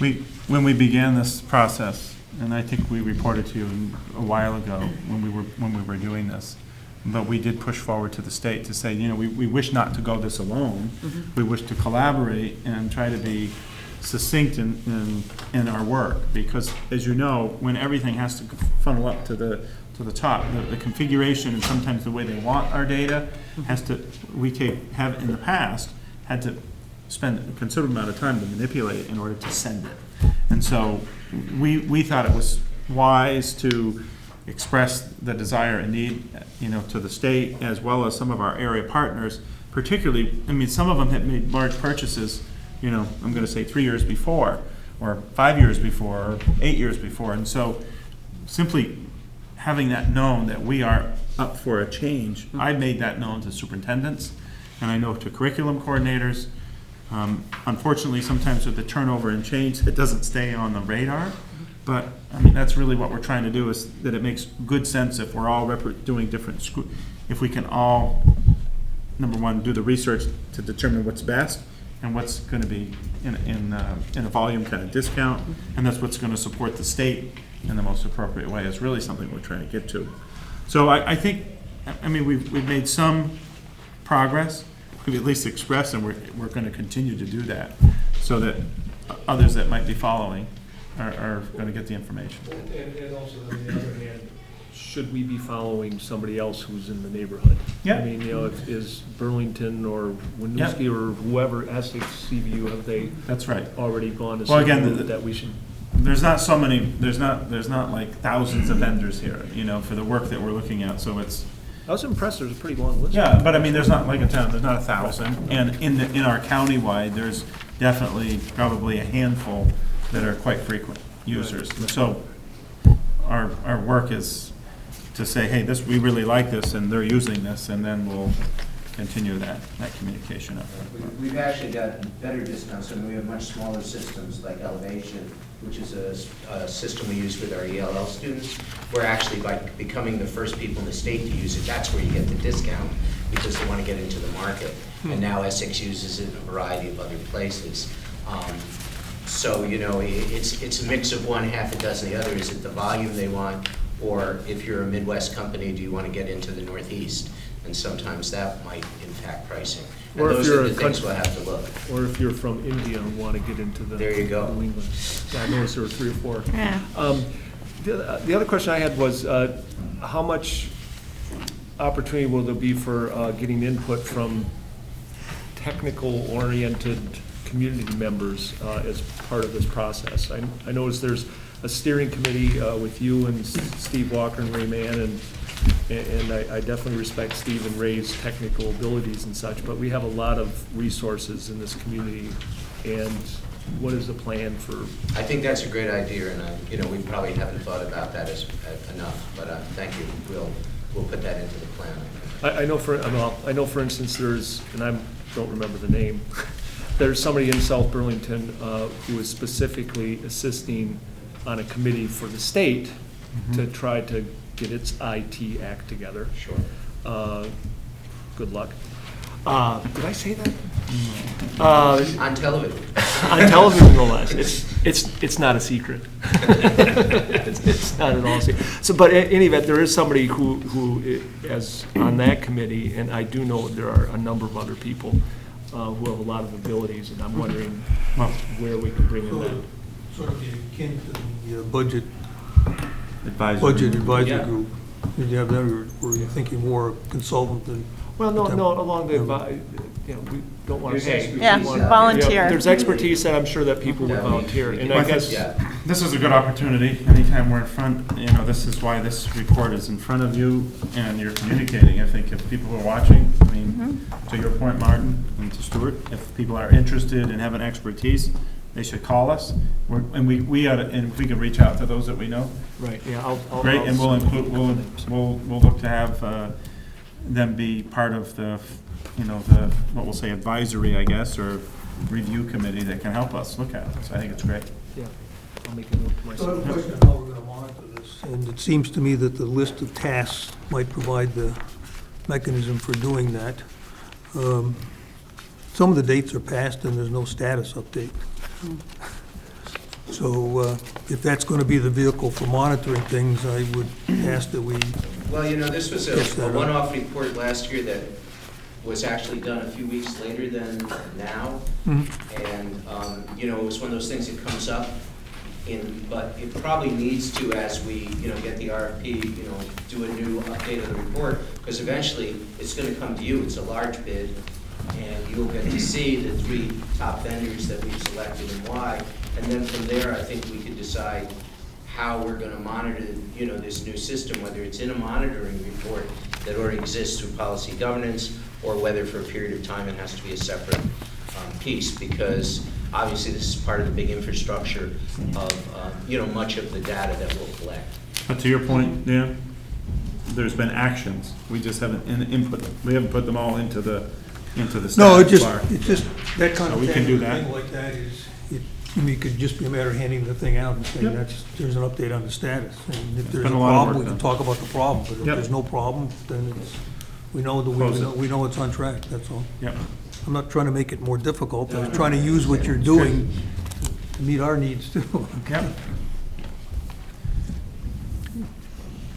All right. Any other questions or comments from the public? All right, seeing none, we'll move on to agenda item 13, executive limitations policy monitoring, 2.0, global executive constraint. And I recall that we've seen this before, Yes, correct? correct. Some additional attachments have been provided, some additions to the attachments have been provided. And some updates, particularly attachment 2, we recently updated from the previous, I believe, and some statutory requirements have also been included. I don't know what your pleasure is. Were there any questions or comments, or should we go through I was going to say a read-through, but we've got one, right? Martin has no questions or comments. All right, I will do a quick read of the overall policy. 2.0, global executive constraint. The superintendent shall not allow any practice, activity, decision, or organizational circumstance that is unlawful, unsafe, imprudent, or in violation of commonly accepted educational and professional ethics and practices. The superintendent shall not fail to provide a continuous improvement process, including a complaint process. Is the interpretation reasonable? Yes. Is there adequate data provided? Yes. And we are in compliance. Yes. All right. So can I just maybe add, any questions before? I just want to add one, Yeah. and just ask one question. I think there's maybe some work that we should talk about. I don't think we need to do it now, but that it's specific to continuous improvement and including a complaint process. I think there should be a conversation around, and Elizabeth and I talked about this a little bit, that sometimes complaints come in to you, and I think there's,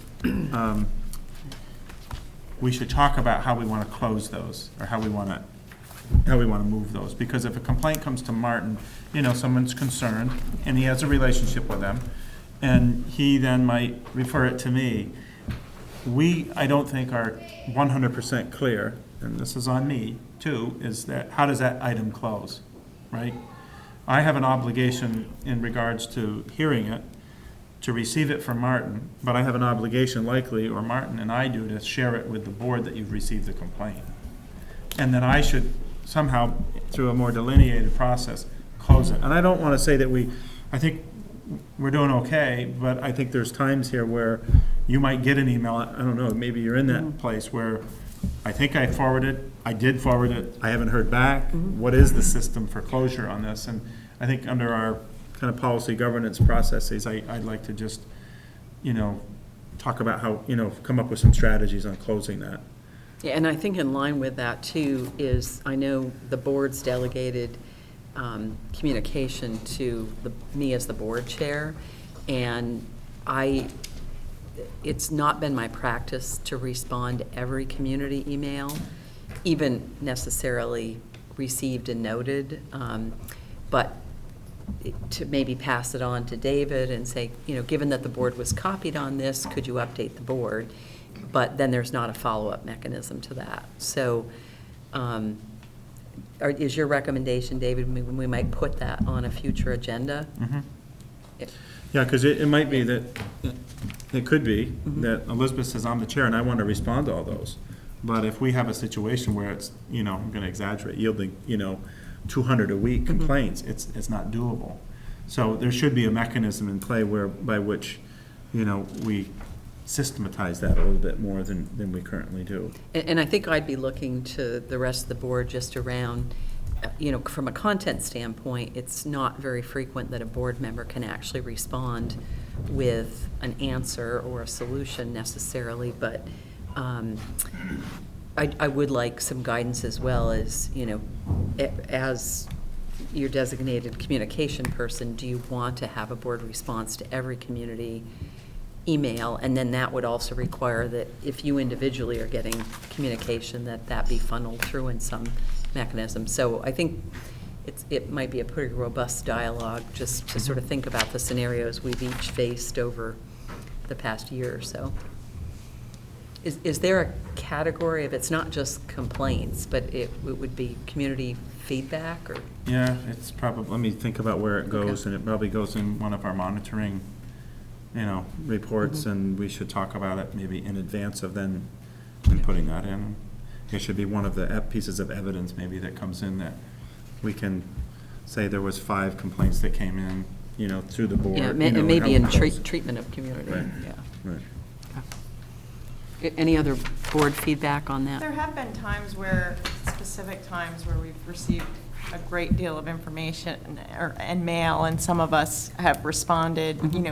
I remember during the strike, for instance, Dan and I responded to quite a few emails, and so I think, but my recollection is, at least coming onto the board, and it was Rich at the time, was that the chair would speak for the board. And we were free to answer if we wanted to, but that in general the chair would speak for the board. And so when I read emails that come to the whole board, I think I have the assumption that you're responding. Yes. Okay. And sometimes the response, I guess, is referring it on to Sure, yes. somebody, largely through David, and sort of asking for an update to the board. But I think there's opportunities to clarify, and also just to clarify that there's nothing that prohibits individual board members to responding to those, but just not speaking on behalf of the board. Okay. Just to be clear, I've handled things the way Julie's described, and that is if it came directly to me and there's no apparent anybody else responding, I typically respond, but copy the two of you so that you know that we had that discussion. Okay? Because it's not, sometimes you can't tell whether other people were. Yeah, that's true. Yes, exactly. Had addressed or not. See, and I think that's part of the procedure that could be, in that example, you got an email, it was directed to you, you did a response, you copied Elizabeth and me, but then there's a procedure, a process, but says, part of my obligation is to ensure that everyone then knows that Julie responded. Hopefully one or both of you understands the scope of. Yeah, I think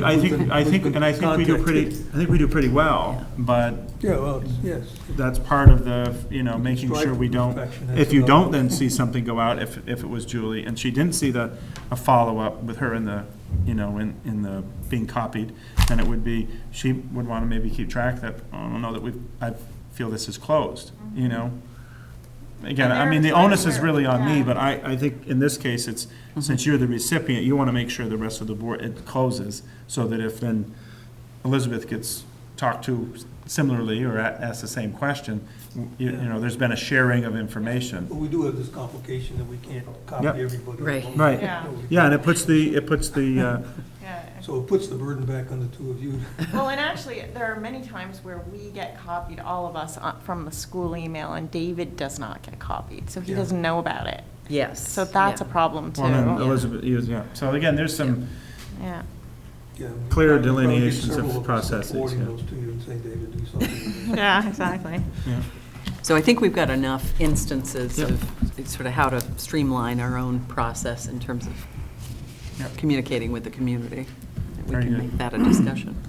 Wasn't trying to add to the, add to the monitoring, but. Yeah, it's not, in fact, clear that In it the- would fit anywhere other than this Treatment. Treatment of- policy. yeah. No, other than this, no, treatment of community, I don't Then think it you don't really. think Oh, it doesn't fit there. It doesn't really fit. It's in this there. one where complaint processes are, Yeah, Yeah. this is really the place that it fits. yep. So I don't know if we want to wait until next time we go over this, probably not. It sounds like we wanted to deal with this earlier. Well, there's nothing wrong with us, you know, you act on this now, we can resurface it for conversation and come up with some procedures now. Okay. Yep. All right. So we are on to ends monitoring, and I don't, we'll kind of walk you through a lot of this is specific to kind of that work at the high school. Stuart's, this is likely not new information, not new language to you, but updated kind of activity and where we are with looking at proficiency-based graduation requirements as it relates to kind of our ends monitoring. They So, gave me this nice post to lean on here while Yeah. I present. It makes me feel a little unattached to the people on the other side of the pillar, but hopefully people can follow along. Basically, the key piece is to understand that, as you know, there's been a big shift in how students will graduate in the state of Vermont since the ends first came into existence. And those shifting pieces of both curriculum and now the educational quality standards have kind of made a moving target of the piece. But now things are at the place where we really are beginning to make some progress. And so this pyramid, and I know it's not easy to read on this screen, but it really talks about what it is, you know, as we move from the teacher level all the way up to those proficiencies for graduation that we've determined that have both the state's transferable skills that are required and our district ends. So that this kind of pyramid is to really show that, you know, the ends is like, you know, the culmination of what we want our students to, you know, be able to do. And that's the direction that we are going. So unfortunately, this screen is really terrible for reading but this is one of the documents, and we have a document for every single subject area, and this is just one of the proficiencies. So these proficiencies, such as Express, were passed by the board, and they are now part of policy. And for all those, the high school has already created indicators. And over here, and I've got them spelled out, but we have the South Burlington ends, and my next two slides show you exactly what ends are part of Express, what will be assessed when we assess this through these indicators. And everything also in terms of have the 5 transferable skills, and we have a document that, so for something that's not mathematics, for example, for social studies, then it could be that clear and effective communication is still yellow, self-direction is yellow, but it's not creative and practical problem solving, it's responsible and involves citizenship in terms of which are the key transferable skills in any content area. And so this is the worksheet that the middle school is working with this year because they're putting in the indicators. By the end of this year, there will be middle school indicators, and next year, the elementaries will be doing the same.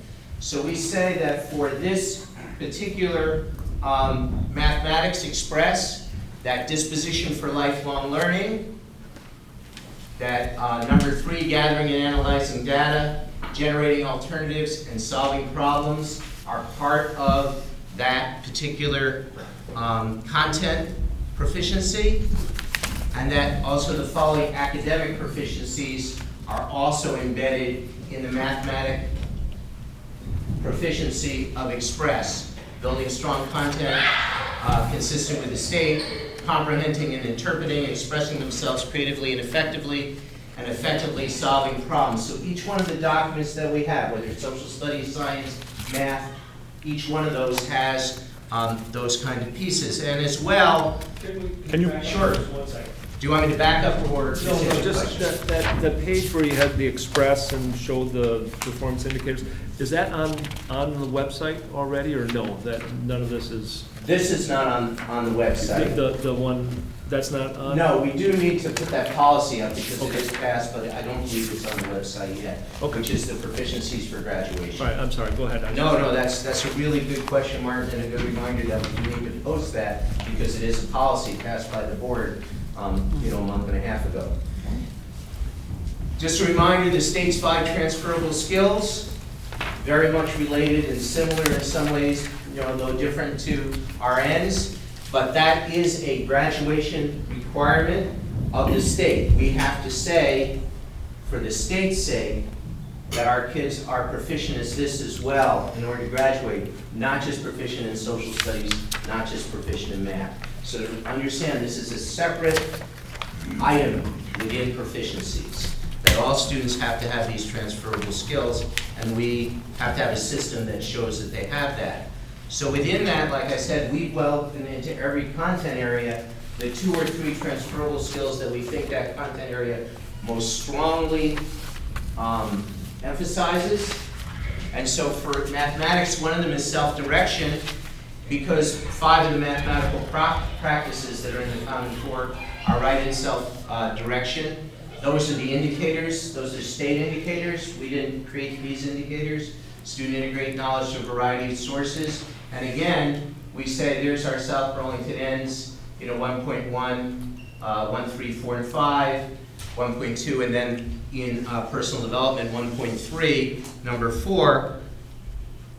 So again, I just spelled out for you on the slides what those are. I'm not going to read that to you. But you can see those are the disposition for lifelong learning skills and that transferable skill. You can see both the academic proficiency and also the one living responsibly with confidence, resiliency, and adaptability is within that transferable skill. Yes, Mark? Looking back at the page that's expressed, the mathematics, it shows the 2 SBE, the South Burlington ends, 1.1 and 1.2, and then you do show us what those ends are. And now we're looking at one of the self-direction items, which I assume this also is what we're seeing in the mathematics you express. Right, so if I was going to do the whole mathematic document, which you have seen, then it would be solve, there would be apply, there would be, and then it has the 3 transferable skills, the ones that are in yellow, just like I just showed you. So I basically just cut a part of the document, so I won't have 6 slides. Okay, and then I have one other question, though. When you have self-direction here, you're now also bringing in some other South Burlington ends. Right. So do those also apply to this mathematics To the express? self-direction part, because when I get to the next Okay. slide, which I believe is showing you how we're going to build the assessments, you'll see, Okay. or it's 2 slides away, I think, Right. so we'll get there. But that's a good question, keep holding on to it. So, South Burlington Board, you passed the new graduation policy for the educational quality standards, that we have embedded all the South Burlington district ends into our new proficiency graduation requirements, and we're building drafts of performance assessments for all 9th graders for this year, draft performances that they'll do both in January and then be revised and do this year, which are drafts, so that by the time next year's 8th graders, which will be the first to be proficiency graduated come up, will have good solid performance assessments. So this is the task model that all the departments in the high school have been working with. So last year they built indicators, this year they're building performance assessments. And these are the things that when they build one that's around clear and effective communication, so the performance tests are identified by their transferable skill. So if you're building a social studies content you have to decide which transferable skill are you going to assess with that content. So content isn't assessed without a transferable skill, but transferable skills don't mean anything without content. You have to communicate about something. You have to solve some real problem. So the model that we're building is to start with what is the transferable skill, which in this case, the one I put up in front of you is clear and effective communication. We're also working on problem-solving ones, and we're working on, right now, citizenship. Those are the 3 transferable skills that most of our tasks are being built on in the high school. So they look at, these are what you need to have in it. These are not something when somebody sits down for 2 hours. This is, you know, over a couple weeks of both formative and 2 summative assessment. So what's happening with self-direction, the 2 informed and integrative thinking? I didn't put up the No, but math you- ones, so there are people who are working on Okay, those are being worked that on as well. Okay, all right, thanks.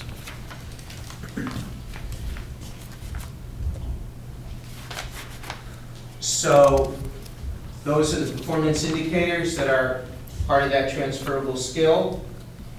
And you got to figure out which indicator you're going to assess. Are you going to do integrative information gathering from an active speaking and listening? Or is it going to be use technology to further enhance?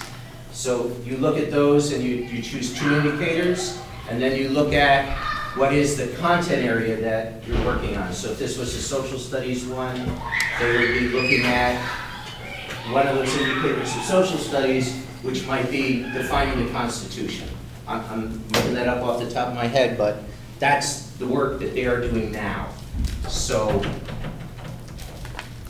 Stuart, will those indicators, when you say the work they are doing, will those indicators be common across staff members based on content? So right now, the departments are all working on mostly 9th grade and 10th grade assessments. Because instead of having, there will probably be a summative task on the day that, you know, they've traditionally done midterms, but there'll be tasks leading up to that summative task, formative task. If it's a presentation on midterms, it's not going to look like an objective test of multiple choice anymore. Those kinds of things are gone. It'll be tests to look at the proficiencies. So if you have 3 instructors teaching Algebra 2, They're all doing the same one. Okay. So is it a one-time assessment? Well, so there's Summative would be. the summative assessment would be for the mid-range of that class. Right. And remember, the proficiencies are by graduation time, right? So we're building the content rubrics now. The state, we have 3 rubrics from the state. They're finishing the other 2 on those transferable skills. So our teachers, as part of this assessment piece, are building a rubric of whatever they want for that content piece, you know, whether it's understanding of a primary source or whatever that piece might be, or the actual mathematics that you need to know to do the task. So even though this is a little bit different than the ends, it has to do with the proficiency-based graduation requirements. So the individual has their midterm, has their summative assessment, and is not proficient. Yeah, what happens then? What happens then, since the whole idea is to have each of these students become proficient? I mean, do they go on to the next class, and hopefully that next class they'll become proficient in that particular requirement? Or do they have to just keep working on that in that one class until they're proficient? How does that work?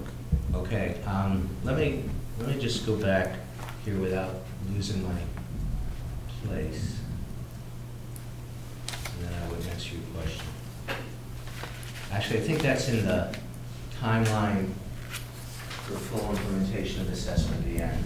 Okay. So I'm going to answer your question, and it may also be in the slide later. So right now, one of the things that we're looking at is what is the difference between freshmen and sophomores, juniors and seniors.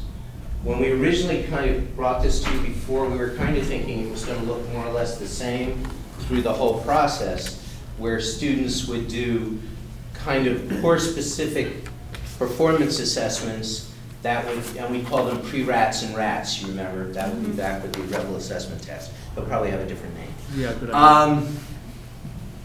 But now we're thinking that the freshman, sophomore kind of tests, those pre-tests, will be very similar to what I just showed you, but that the upper school tests will be more cumulative, more bigger tasks. You know, more closely is, like one might look at what we do in PWA now with the Project Citizen, and make that a much more involved task, so it really shows a variety of proficiencies in a real-life setting. And we need to develop those kind of tasks, which we won't be doing until next year, when we really have the 9th and 10th grade tasks down. That's going to be the ongoing work of the high school, so that when those kids are juniors, or even before that, we would know. And so the kind of dividing piece, remember there's personal learning plans as well, would be sophomore exhibition. And you would come to sophomore exhibition knowing where your proficiencies were. I didn't go into the whole badge system we're creating that will mark where students make or don't make proficiencies, but students will know. And how will that be communicated to all the stakeholders? Well, that's what right now, it's looking like we'll be able to use NEO to do that, so that you as a parent, the same way you can look at NEO for grades, would be able to see what proficiencies your student has successfully pre-made proficiencies as a freshman, sophomore, and when they do a big project and get, you know, the next level of, you know, to a graduation level proficiency. But that's the system we're building. I mean, And will we hold kids if they're not proficient?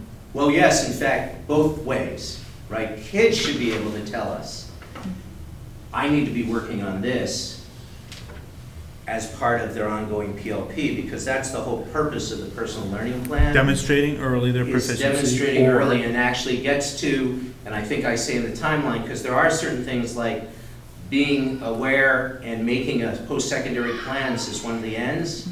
We're not going to test for that. The personal learning plan is the indication that, you know, a student actually understands that and can do that.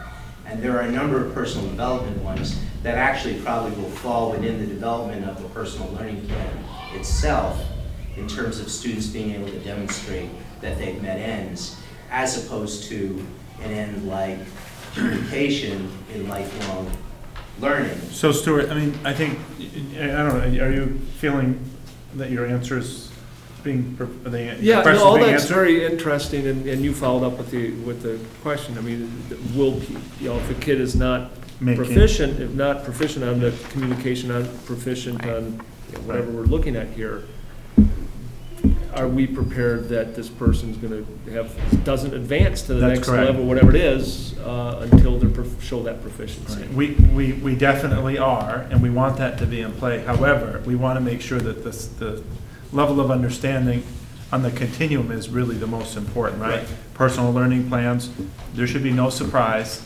There should be focused instruction that's going to help the student become proficient, versus waiting to the end of a course cycle and getting I'm going to say a D, you know, which may or may not lead to proficiency. So our hope is that there's a lot more checks and balances along the way, and critical, you know, being good information being provided to the student, right? So it shouldn't be a surprise as they come to the end. However, if they do and they're not making it, we'll have to come up with a decision. The way we see it, Martin, as we build this kind of a performance task is, like I said, it's made of both formative and then a final summative thing that you do, that teachers along the way, if what's expected of you is to do a presentation, we're actually going to teach you how to do a presentation, not just assume that you're going to get up in front and present. You know, and that often in the past has been, here's your final project, but all I've really taught you is the content. You know, we have to teach you the transferable skills, we have to teach you the ends, we have to do the whole thing in a package and build a model that we can assess you along the way, so that if you have problems public speaking, or if you have problems understanding how to take that problem in this context and move it into another context, that we know that long before you sit down to take the summative kind of piece, which now sometimes we do and sometimes we don't. So it's to make it systemic, so that we don't get to the places where, oh, it's a surprise because you didn't get that. So this may be somewhat of a non sequitur, But before I forget it, what happens with homework and all this? Because why do you need to get graded 30% of your grade on whether you've handed in your homework if you can show that you're proficient without doing it? So I'm going to say. This would be very important to my No, no, son, no. who's not going to be able to take advantage of this, but I'm just curious. Well, actually, that's the ongoing discussion. So one of the things that we decided as a community, or as a community, I'm going to say the school community, difference from other school communities, Mr. Burke, talked about this, is we decided that we're not going to change the report card to begin with. Right? Because a lot of places are just doing that it's just the proficiency grade that's going up, and there's some people who are very concerned about that because it doesn't look like A, B, C's, D's, which is what colleges still to some extent, are expecting. So that will be part of the process as things go on. Should homework count? Where does it go? Is there a two-tier report card? One for, I'm going to call it effort for now, for lack of a better word, and one for content, so that, you have actually 2 grades in the high school. What that looks like long-term, where maybe you're proficient, but you never did your homework. And in college, that doesn't count that way, right? So if you have this is one of those ongoing. But I think on the continuum of becoming proficient, homework, if it's a tool to demonstrate that there's a level of proficiency, right? And provides information to the personal learner around that process. So we aren't here saying it's going to go away. We want to be mindful of children reaching proficiency.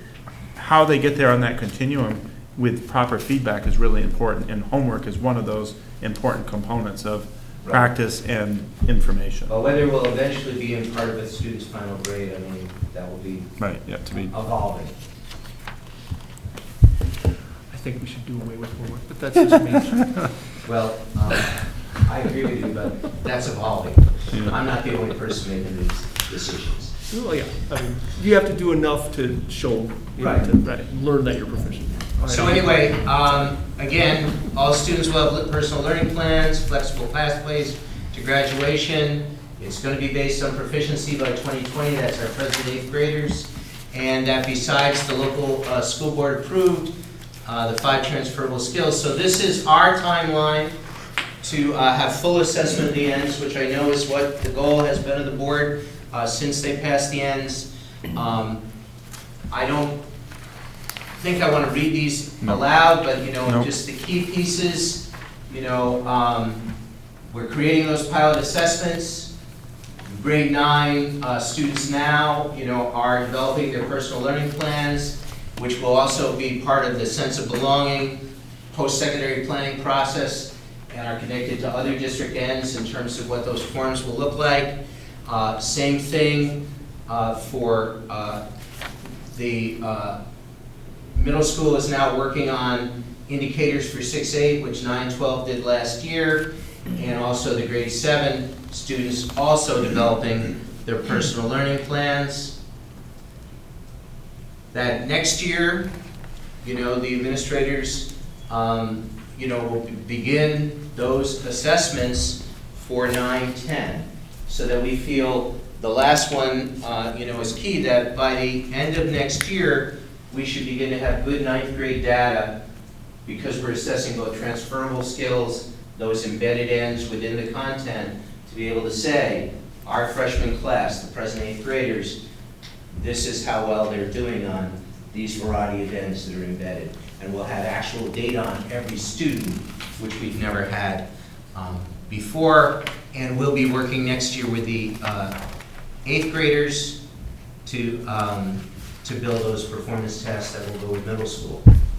And so that's the key piece there. And of course, by next year, all 7th and 10th graders will have personal learning plans. And then in 17-18, and of course, next year, it's on that slide, the elementary schools will be working on their indicators for 5th graders.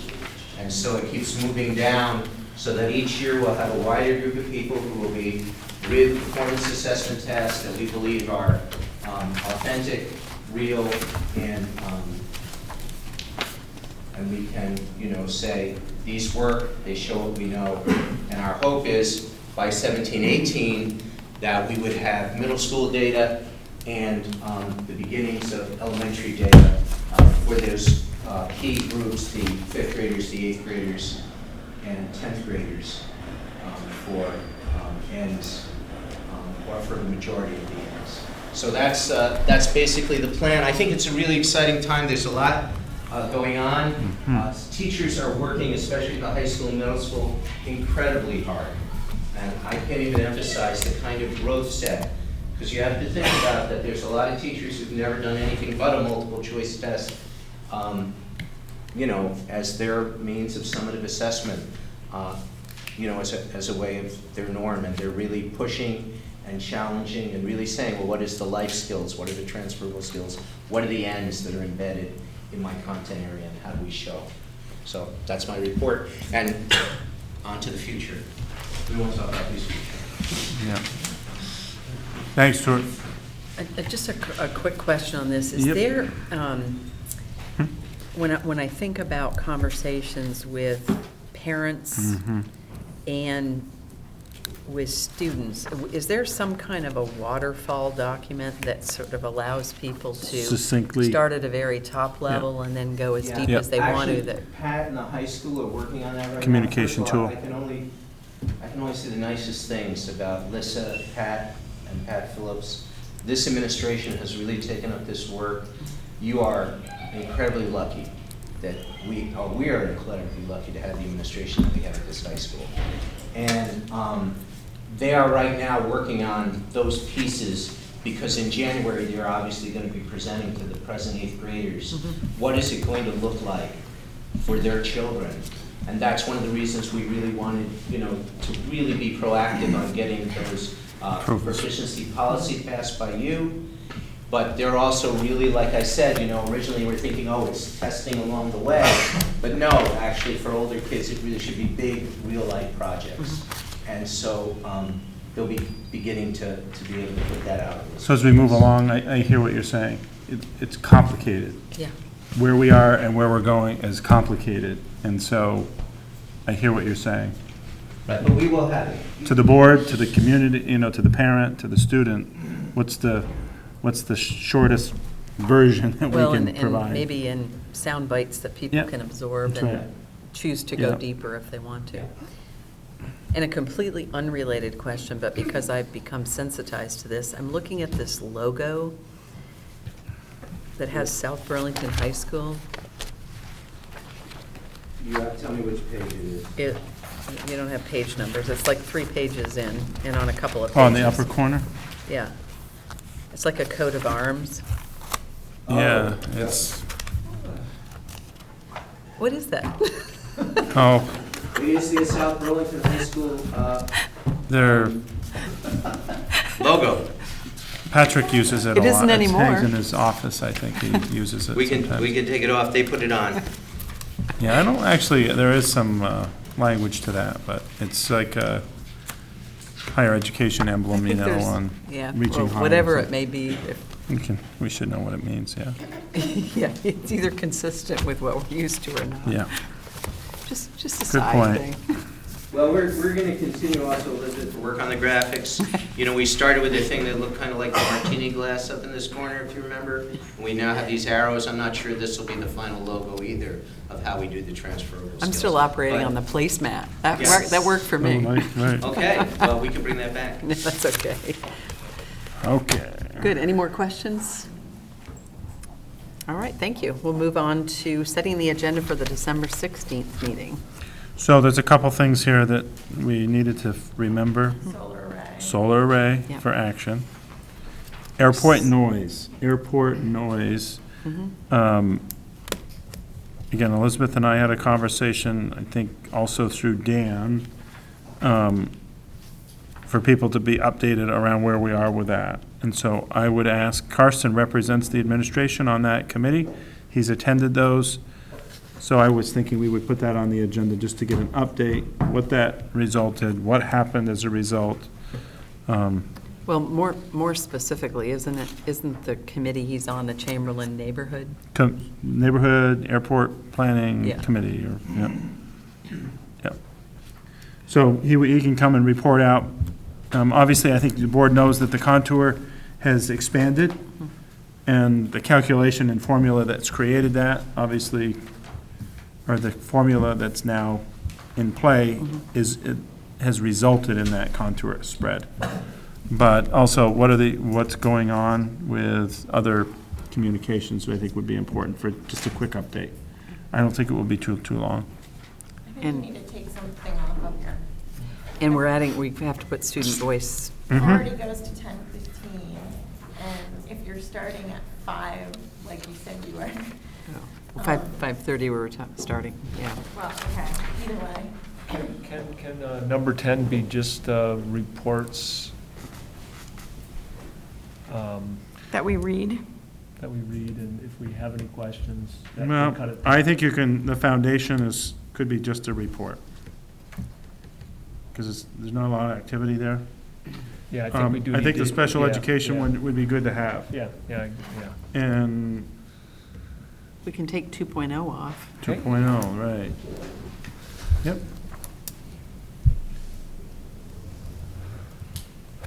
I can work on it too, Julie. The noise, I don't know, I mean, if we need to, we can push that one to a later time. I mean, I think that's important, I just think. Well, it's a fairly short one, but we need to time balance these a little bit, so. Yeah, I don't think any of this can go off. I mean, other than executive constraint, just having to report on the foundation. Yeah. You know, it's all core stuff. Okay. All right, we'll move on to future agenda items. We have Ms. Bugby in the audience, too. No.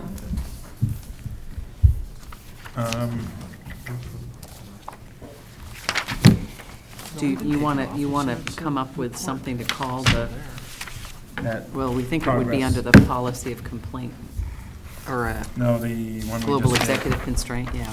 Yeah, global executive constraint, so we should just put that back. So maybe add that, but maybe put in parens the complaint or community feedback Yeah. there.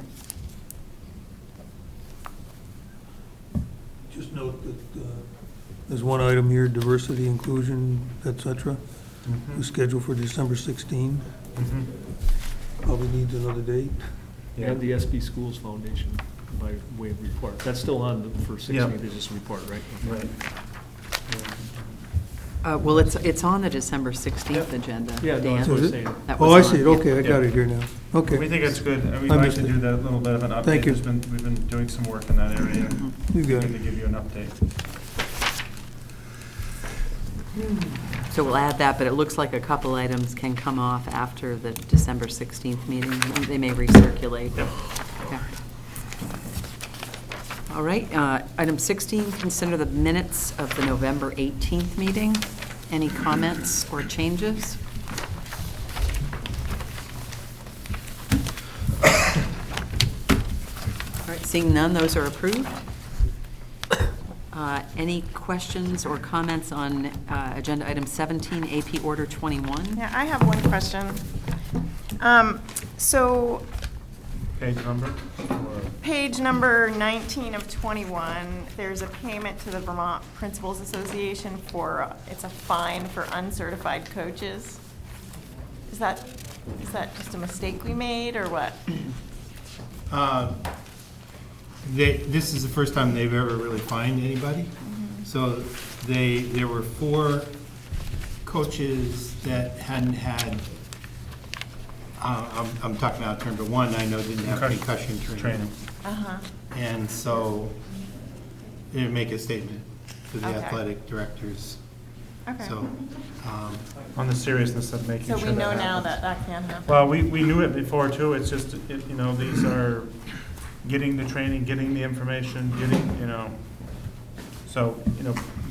further backwards planning around coach fills, training, onboarding, particularly where new ones are coming in. Okay. So, Thanks. Okay, seeing no other questions there, we'll move on to agenda item 18, an AP order check to Essex Community Educational Center in the amount of $61,045.80.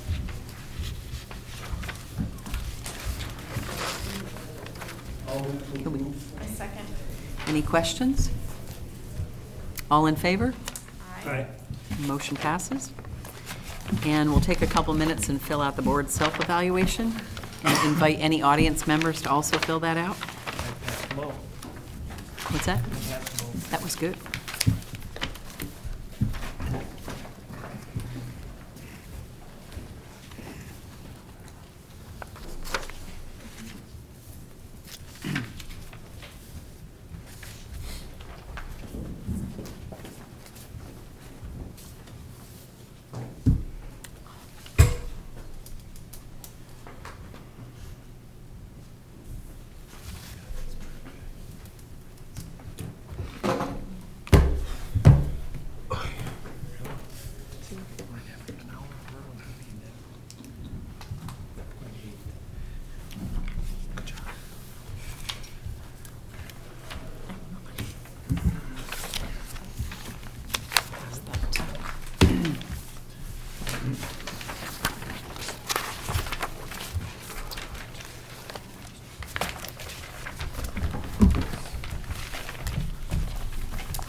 Dan?